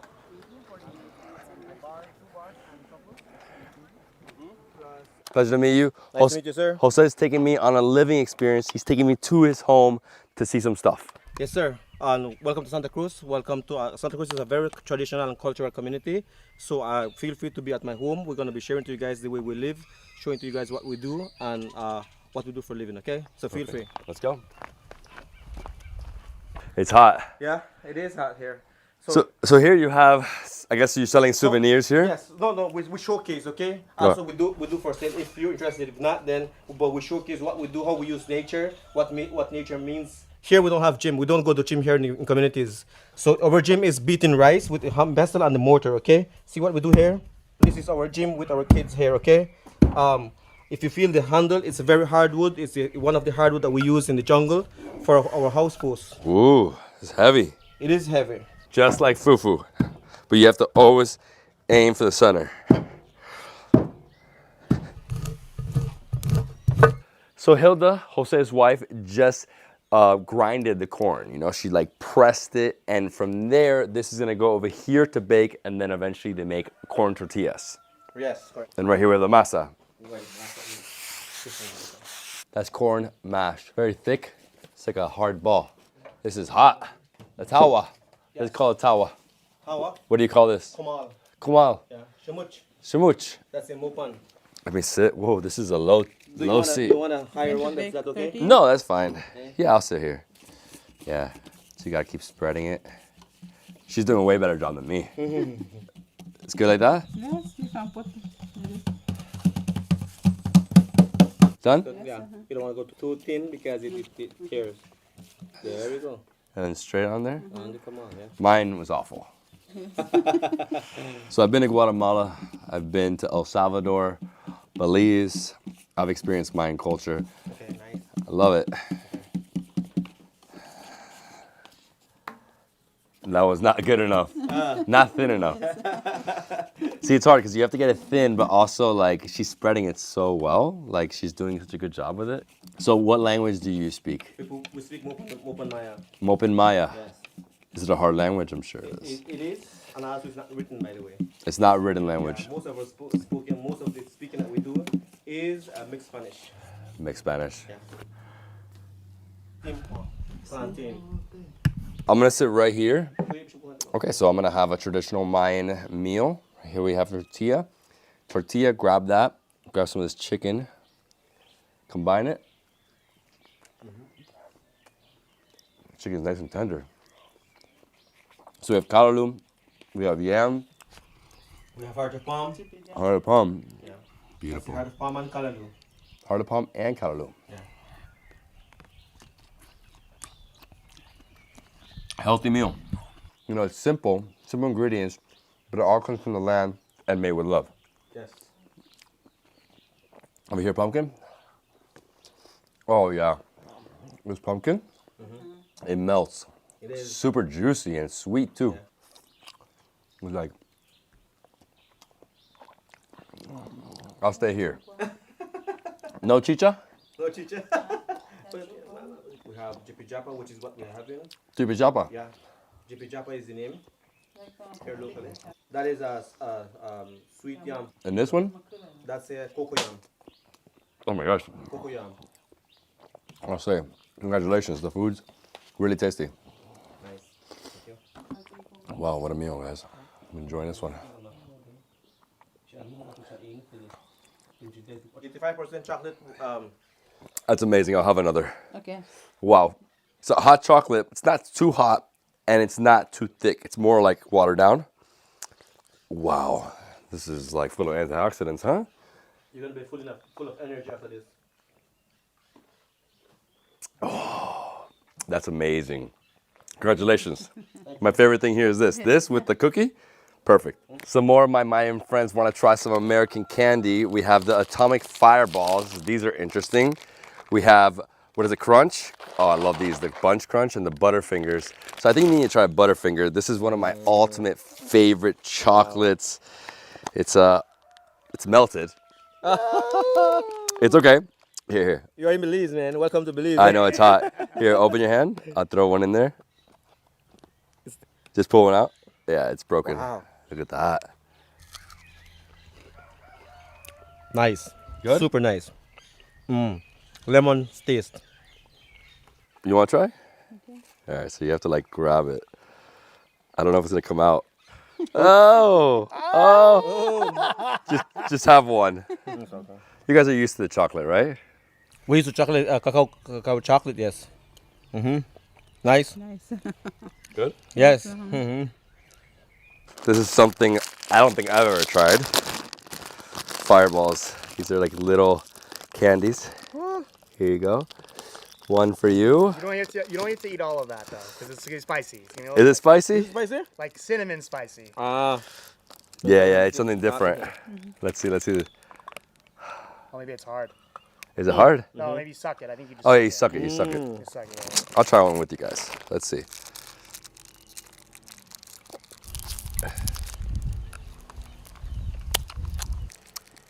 Not my favorite. Because you guys said it's spicy, right? And for us, it's not that spicy. No, it's not like a spice. It's more like a tardiness. Gross. I'll just disappear. For the birds. I think you're gonna like this because you guys are all about chocolate. Cacao heaven over here. Oh, these are good. I think you'll really enjoy these. Ooh. You want some? Yeah, this is just more chocolate. Yeah. This is kind of like chocolate taste, of course. Crunchy, right? Crunchy. Yeah. Nice. Nice? Yeah. I'll try one myself. It's amazing. I love it. Whoa, such a bunch of crunch. My favorite of the candies is this one here, last one, the bunch of crunch. Bunch of crunch. Yeah. Which one was your favorite? First one. The first one. Butterfinger. Yes. Well, you can have them all. Bart Simpson, don't lay a finger on my Butterfinger. Well, I am overheating right now. This is a hot place. Let's go. All right, have a great day. Thank you.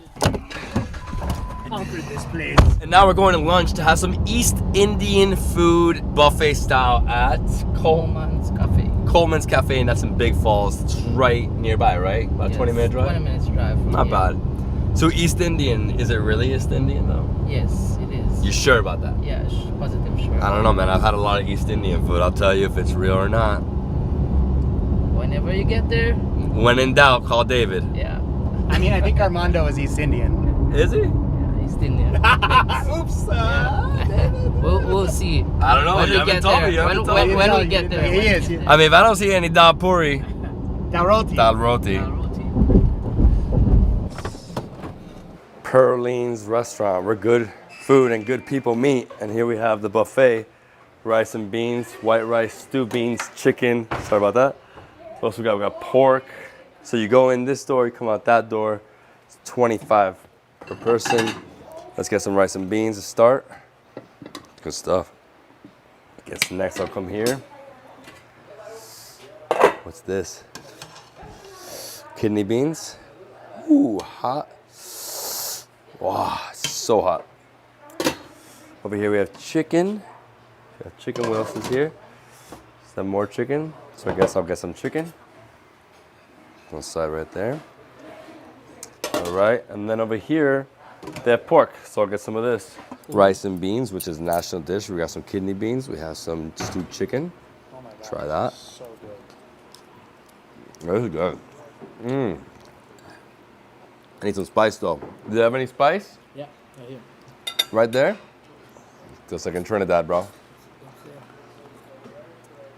The way I do is this way. This one is the Mary Sharp. Oh yeah, Mary Sharp, guys. This is the hot sauce of Belize. Yeah. We saw it on the way to Placencia. We saw this. It's amazing. Enjoy your food, bro. Enjoy it. If you eat all of it, you're gonna get charged. That's it, bro. It's actually very tasty. Love the rice and beans. And this, pork chop, cahoon cabbage. Cahoon cabbage. So over here, cahoon cabbage. Over here, Callaloo, nice greens. And you know what? Because I like hot sauce, I will all out with it, bro. Right? Yeah, why not? Hey, Mary Sharp, sponsor me. Joking. I got my own hot sauce.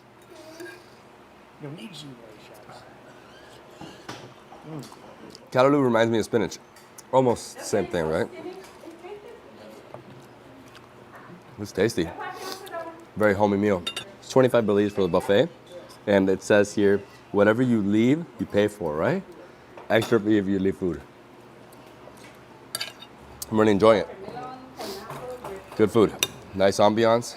You have fans, so at least we're not hot, right? And to calm down the heat from Mary Sharp and the heat outside, get some fresh watermelon juice.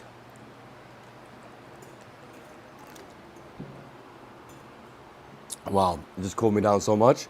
You have no idea, earlier in the Mayan village, I was overheating. Definitely worth it. Put that right there. So we're done here at Coleman's Cafe, and we're gonna go back to the hotel now.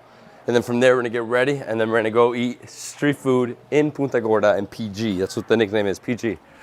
All right, I'm good. And look, they have the Indian flag right here. India and Belize. Okay, so we made a quick stop here at the lodge at Big Falls. This is where Nate's staying.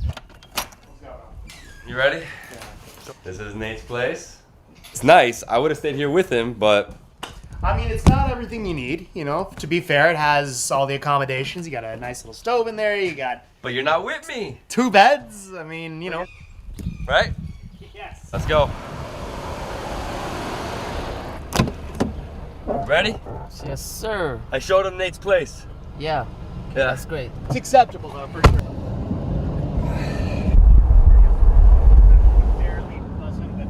And this is the entrance of Punta Gorda. Over here we have the water, got the Caribbean Sea, got a limousine, I don't know, some guys working here, bus, and over there it says I love PG. Yes, I love Punta Gorda. Yeah?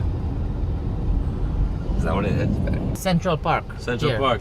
Park here. Oh, so that's the market. You know what? I there. see some fruit vendors. That's Very market. Let's get off. Let's do this. This is the Central Park. We're gonna walk over here to a market. Hopefully they have some tamales, some corn tortillas, maybe even a coconut vendor. There's a small market. I saw some pineapples and stuff. Let's have some fruit. I'm dying. Yeah, yeah. We're up right now. We're up 2-0 on Boston, so we're good. We're good. ¿Qué tienes? ¿Qué pones? Condimentos. So they have ketchup, mayo. What else? Mostaza. Vale. Okay. Dame uno. ¿Con todos? Con todo. Y yo lo como aquí. ¿Qué pasa, amiga? Look at that hot dog. ¿Qué le vas a poner? Oh, that's some onion. So cebolla. And then she has all the sauces over here. Perfect. Está bueno. Wow. Yeah, of course. And that's Mary Sharp? No, it's homemade. Homemade. Let's do it. Here, hey, man, you said 3, right? But that's for you, okay? That's for you. All right. Let's do this, guys.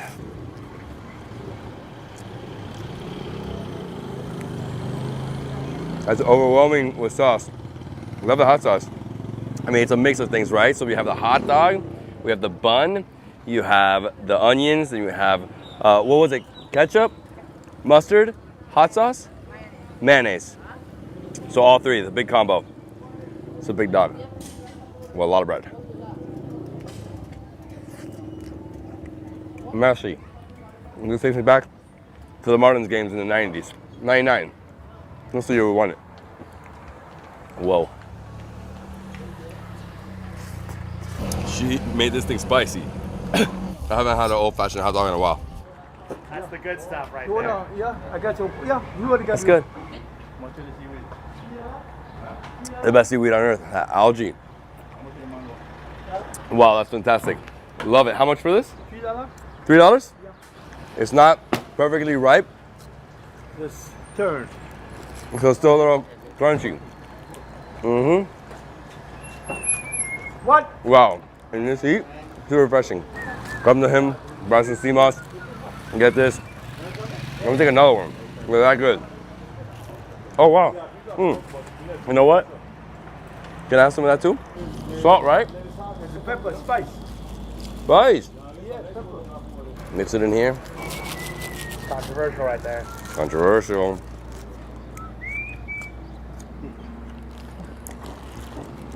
That's spicy. Now the salt with the pepper? Whoa, that'll wake you up. My eyes are like already feeling it. You want some? This is the national fruit of India. You know that? Yeah, it's national fruit. Mango. Here, try some. Try some of that pepper. I haven't seen you eat on camera yet. Good.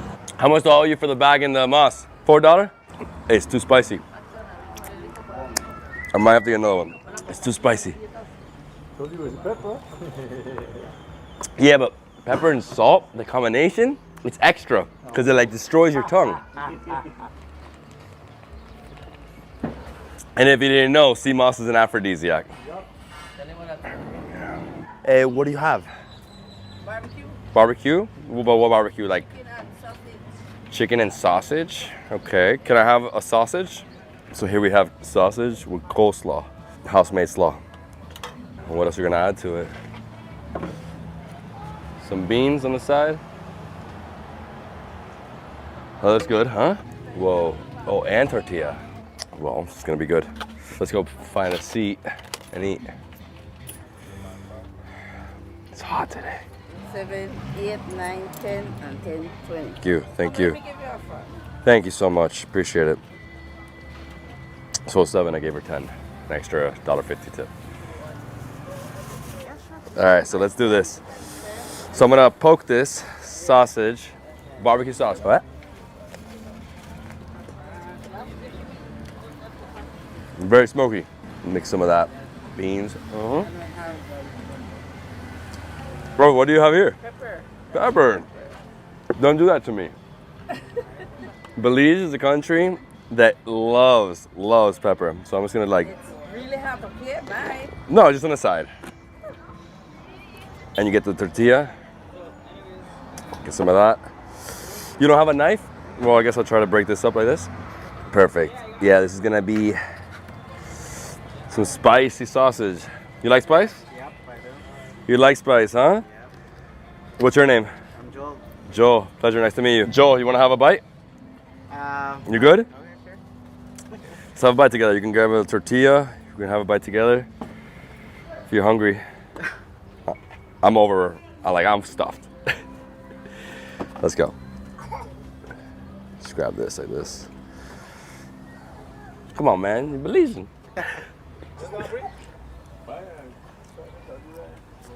Tasty, right? Really good.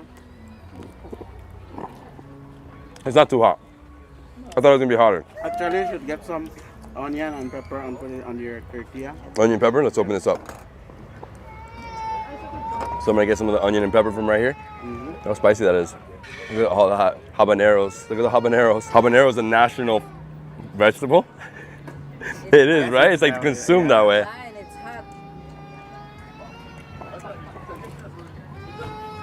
Manja, manja. I like it. Smoky, not too much sauce. The spice is phenomenal. It's not over, I'd say in terms of heat, I'd say a 7. Not like crazy, but I usually have like too spicy. I'm going now. Take care. Go. No problem. Thank you. Thank you for joining me on a meal. Yeah. No one here wants to talk to me. Everybody's like shy. Too shy. Take care. Thank you. Take care. I'm overwhelmed with the food. I try to share it because if not, You got too much. You like the Belizean food? Not as much as the Belizean women.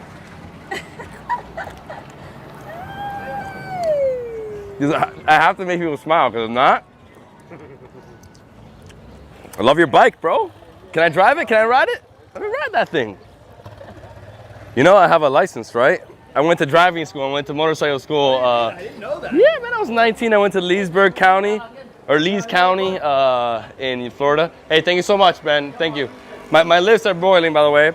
But yeah, I got my license. It took me 2 days. I went through motorcycle school. It says it on my license. All right, so here we go, walking through the market.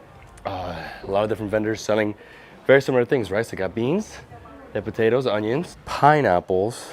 Do you have any juices? Is there any juices over here? Yeah? What do you have? Oh, look over here. We have watermelon, orange, tamarind, lime. I think I have to go with my favorite right now, which is watermelon. So we got watermelon. Let's do this really quick. It's like saves me right now. How hot is it? What do you think? It's very hot. It's like 100 something.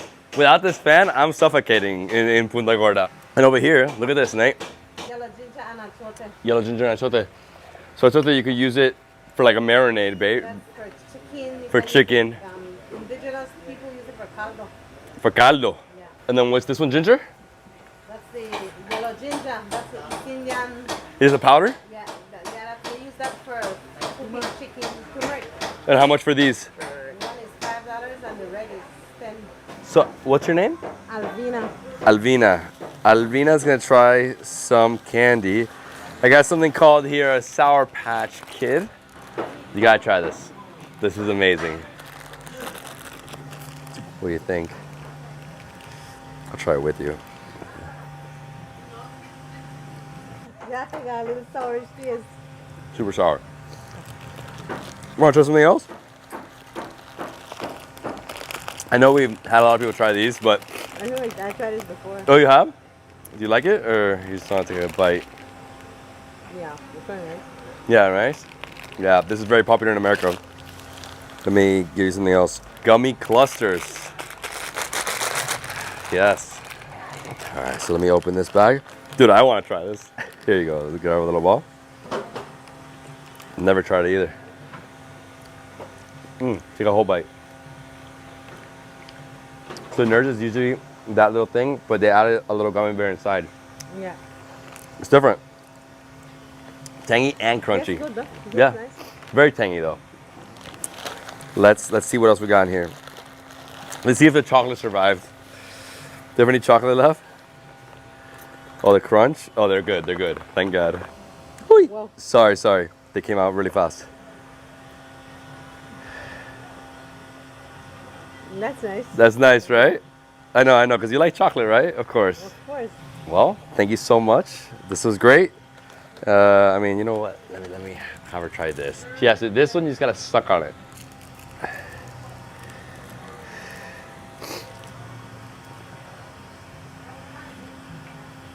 It's nice. Yeah. Any other feeling? Thank you. You guys have a nice day. Thank you, you too. Pleasure meeting you. Come to her, have some watermelon, buy some achote. What else did I buy? The ginger, powder ginger, right? Whew. I'm like overwhelmed with the heat though. My nose is starting to drip. You ever had it before, David? No, never had tamarind. Okay, let's see what this...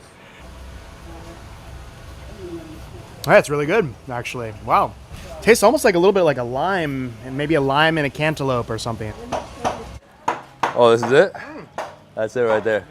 That's what Nate, oh yeah. It's like a date. Is it like a date? It's like that, but It feels like a date. Do you have one? Just one solo? No. So you know what? It is like a date. So it's like a little bit of like meat, and then you have the seed. Big amount of seed though. You suck on it, right? You suck on that? Oh, is it tamarind? Is it tamarind? You know what? It is tamarind. It is tamarind. That's tamarind. Oh, because you can tambrun is tamarind. Oh, I didn't know that. I guess, Oh, right? it Is that because of the language? Well, people usually say tamarind. Yeah, that's what I was gonna say. Wow. Wow, that was good. Yeah, that's like. Oh, she has a coconut one, a frozen coconut. I'm gonna start doing that in Miami, just freezing bottles like this. $10 each. good. So you have honey here? Yes, we do have one. Is this made at your farm or is this? No, it comes in with the locals. Okay, can I see it? How much for one of these? I sell them at 9. Everybody sells a bit of that. So real honey, you'll always notice how liquidy it is. It's almost like, I mean, it's not like water, but it's not too pasty. When they add sugar, it becomes pasty. I'm gonna buy it from you, okay? So I'm gonna try it. I love honey. If you ever see honey and it's cheap, you know it's fake. No, I'm serious, because people will be like, you know, huge kilo and it's like $15. I'm like, nah, that's not real. Yeah, so 9, right? Yeah. Fantastic. $9, so it's 5 US. It's a good deal. I'm gonna take this home. Lemon honey for your flu. For my flu, right? You can tell I'm sick? Yeah, I can hear it. Yeah. Well, also I had a lot of spice, so. Oh, pepper. Had a lot of spice. Thank you. No. See you, Mom. You know what? Give me one more honey, and then here, you keep all that, okay? Sure. So I'm gonna take 2. Thanks, bro. Thank you so much. Thank you. Take care of your son, okay? Take care. Bye. Thank you. So always, guys, bring a budget, support the locals, and let's see what else we find. How you doing?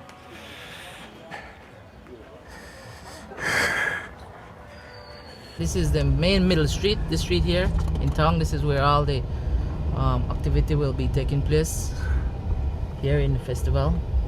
So we're here. It's already here. It's already happening. So over here we have a place that has like snacks, garnachas and stuff. And then in front of us we have, I think, a funeral because they literally just put like chairs and a tent on the street. Rest in peace. So what's this place called? ALG's Snack Shop? LG Snacks. How you doing? You LG? Yes, I am LG. Pleasure. Nice to meet you. What do you have here today? Well, we are here ready to serve our customer with what is corn.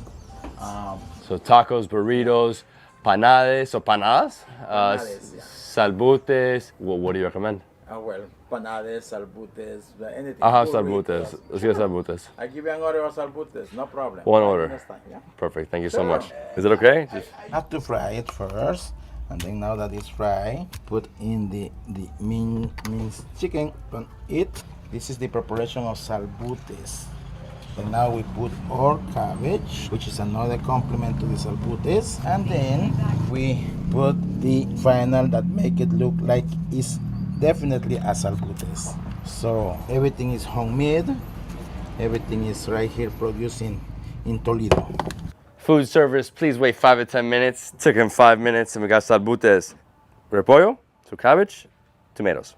And the best part about this is we got some spice. Let's drop it on top.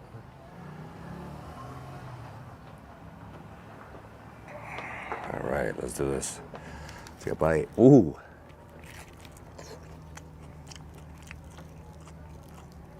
Crunchy. This is a spicy street food tour today. Super spicy today. But I love the influence from Mexico. Like this is like also just Central America. Yeah, in Guatemala, in El Salvador, and in Belize, you'll feel that Mexican feel, you know? Tortillas. Mayan culture. They're good. It's actually really good. I was full, but I'm gonna have one more. It's for you, bro. Are you good? I love it. I really love the food here. It's doing some stuff, right? Super street food, hot dog. Then we had a little bit of barbecue, some sausage with some beans.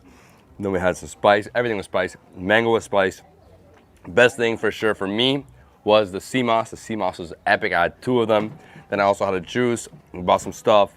You know, walked around the market, and then came here. And how much is this?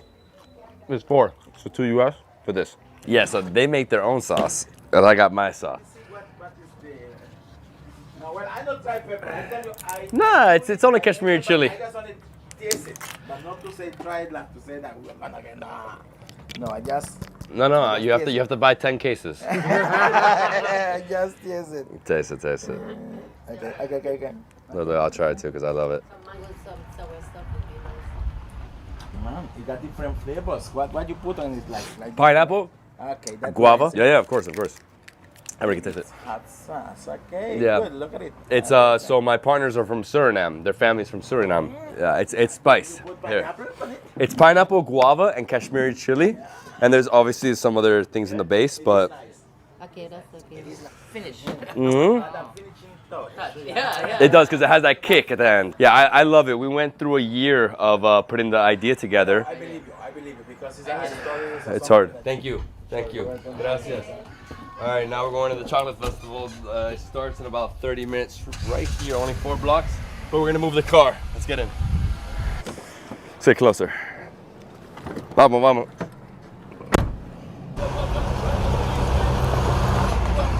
Good evening from beautiful Punta Gorda. This is the second part of the chocolate festival here in Punta Gorda, and today we're gonna go through the street food gala. So there's a lot of different vendors selling street food, plus they're selling chocolate. And over here I have my friend that has the best chocolate in Belize. My man, how you doing? Doing very good, very good. Welcome, welcome, welcome to Chocolate Land. Chocolate King, Chocolate Queen. Chocolate Queen. They got lots of chocolate. What are we getting? What are we getting? One of these drinks, right? We have chocolate drinks. This is pure cacao. Pure. And of course the milk coming right here.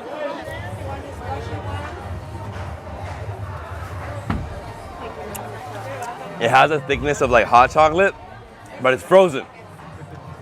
Whoa, this is great. It's like an overdose of chocolate. So pure organic. chocolate saving the rain. Look at this, Nate. I guess I'm trying lots of chocolate today. I'm full, but what do you have? The same thing as last night, right? Same thing? We have pretty much the same thing. We have some chocolates over there, the truffles, and chocolate bananas, nibs. And this is his brand. This is the best chocolate in Belize. And your farm is right here, right? Ish cacao means the queen of cacao. The queen of cacao, which is his wife. Goddess of fertility and happiness. And that's this right there. This and her together, the queen of cacao. So this is truffle with coffee filling? Coffee filling? Yeah. Coffee ganache. I love how it's like super dense. When you bite inside, it falls apart. It melts in your mouth. Pretty good? Amazing. And dude, what's inside here? We have more chocolate members, of course, of this industry, so if you wish to join. Let's go inside, yeah. Oh, wow. Wow, this is incense. Oh my gosh. Hello. Whose is this? The chief. Wow, look at this. Can I see it? Oh my gosh. Look at this. They put it on like that? Is that okay? Like that? This is amazing. What do you think? I doubt he's gonna sell it, but you could always ask, right? It's the coolest mask I think I've ever seen in my life. So pretty amazing. The guy just told me there's a shop about 2 blocks away that sells that mask. Really cool stuff. So souvenirs. So what we're gonna do is we're gonna just run over there and then come back. Let's go. And by the way, I love this bar. Pini Pongo Pub. We'll come here later, get some beer. What's amazing is that Central Park's right there. And we could have just walked down here 2 hours ago. Yeah. So small shops. Of all the shops on the street, the only one selling the mask is closed. What is happening here? What's going on? My man. Yeah, I see you on your day off. Yeah, one day off. This is actually one day off, buddy. Piene Bingo Pub. So I'm gonna enter the pub. Some interview. There's too many gorgeous women here. What's happening? All right, I'm gonna open one of these. You got the chocolate one? Yes, they have the chocolate one. You know, we're at a chocolate festival. You gotta go with the Belizean chocolate. Cheers, chocolate festival, chocolate style Belizean. What do you think? Chocolate? First time, right? Where are you going? Where are you going? Who are you looking at over there? Too many beautiful women here. I'm sorry, dude. You're too much. But it's a great beer, super chocolatey. You know, stouts, they're never this chocolatey. This one is like a chocolate bar that's been melted and mixed with a beer. I actually love this bar like this, open on the street, pretty fantastic. And this is only here for the festival, or it's usually here, this bar? Not usually. Yeah, on this little strip. And what's the name of this strip? It's Main Middle Street. Main Middle Street. Got it. So the organizer of the event just told me that they're going to be walking through here, the Maya, walking through, doing like a little ceremony. I really understand. She's like, they're going to come walk through, they're going to do some dancing, they're going to wear some masks. And I can't believe the mask. Beer down, now we got some food. Look at this, we got churros. Churros. Tortillas, so we have some tacos. How you doing? It looks good. Attended all the festivity that we had. We have a special treat for you today.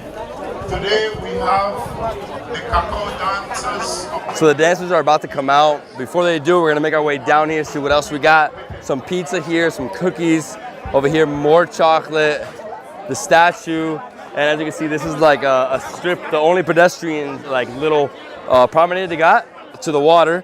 A few different places for kids, but lots of street food, lots of food. Everybody's eating. Over here we have one of the statues. Oh, look, they're selling conch. Is this something for real? So what are you trying there, Nate? It's 80% dark chocolate. Very soft.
All right, guys, so this is amazing. We just saw traditional Mayan dance, and right next to it, we have these guys doing a paintball, pay to shoot some paintballs. So for 10 Belizean, $5 US, I can shoot 25, or you can go smaller, like eight shots for $3. I rather go 25. I used to play all the time, by the way. It's one of the things I used to love doing. It's an expensive sport, but it's fun. All right, ready? See if they're on, off. See if they're on, right? Off, okay. How many shots? 25. Make it come.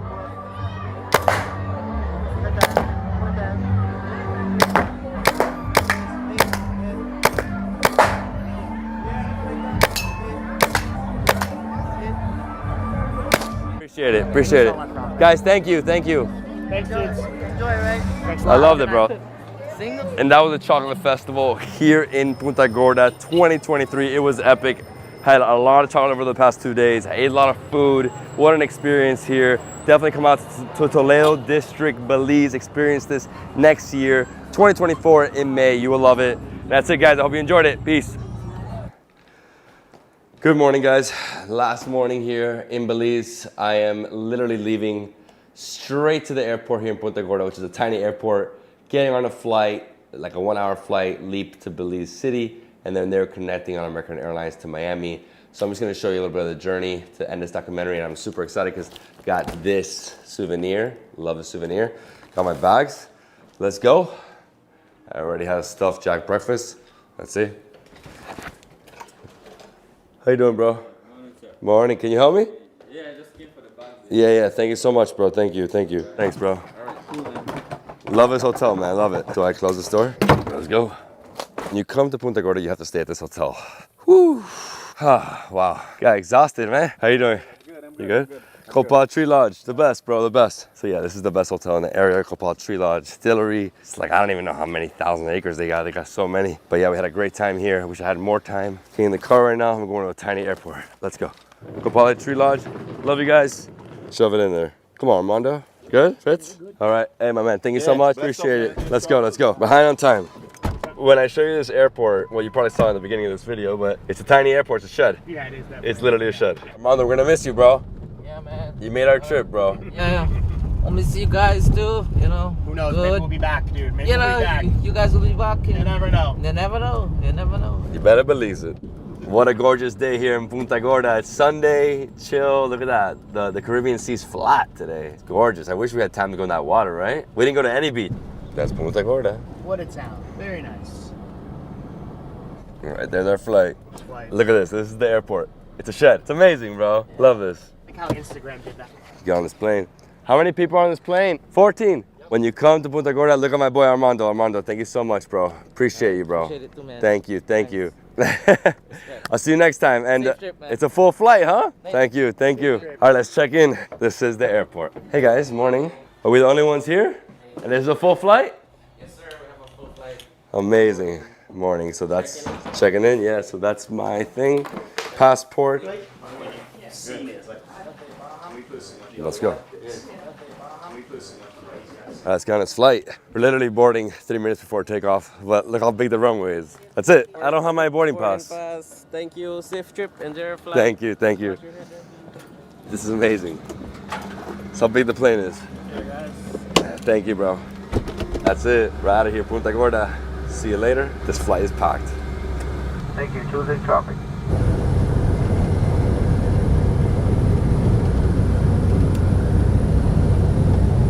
Wow. It's amazing. Yeah.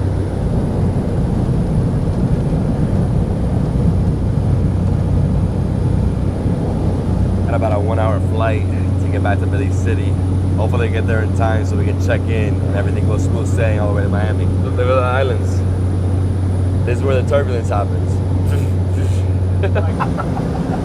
Oh my God. It's that when you go through a cloud, the turbulence, you know? It's always the clouds, bro. It's always the clouds. Every time we go through a cloud, it's just like,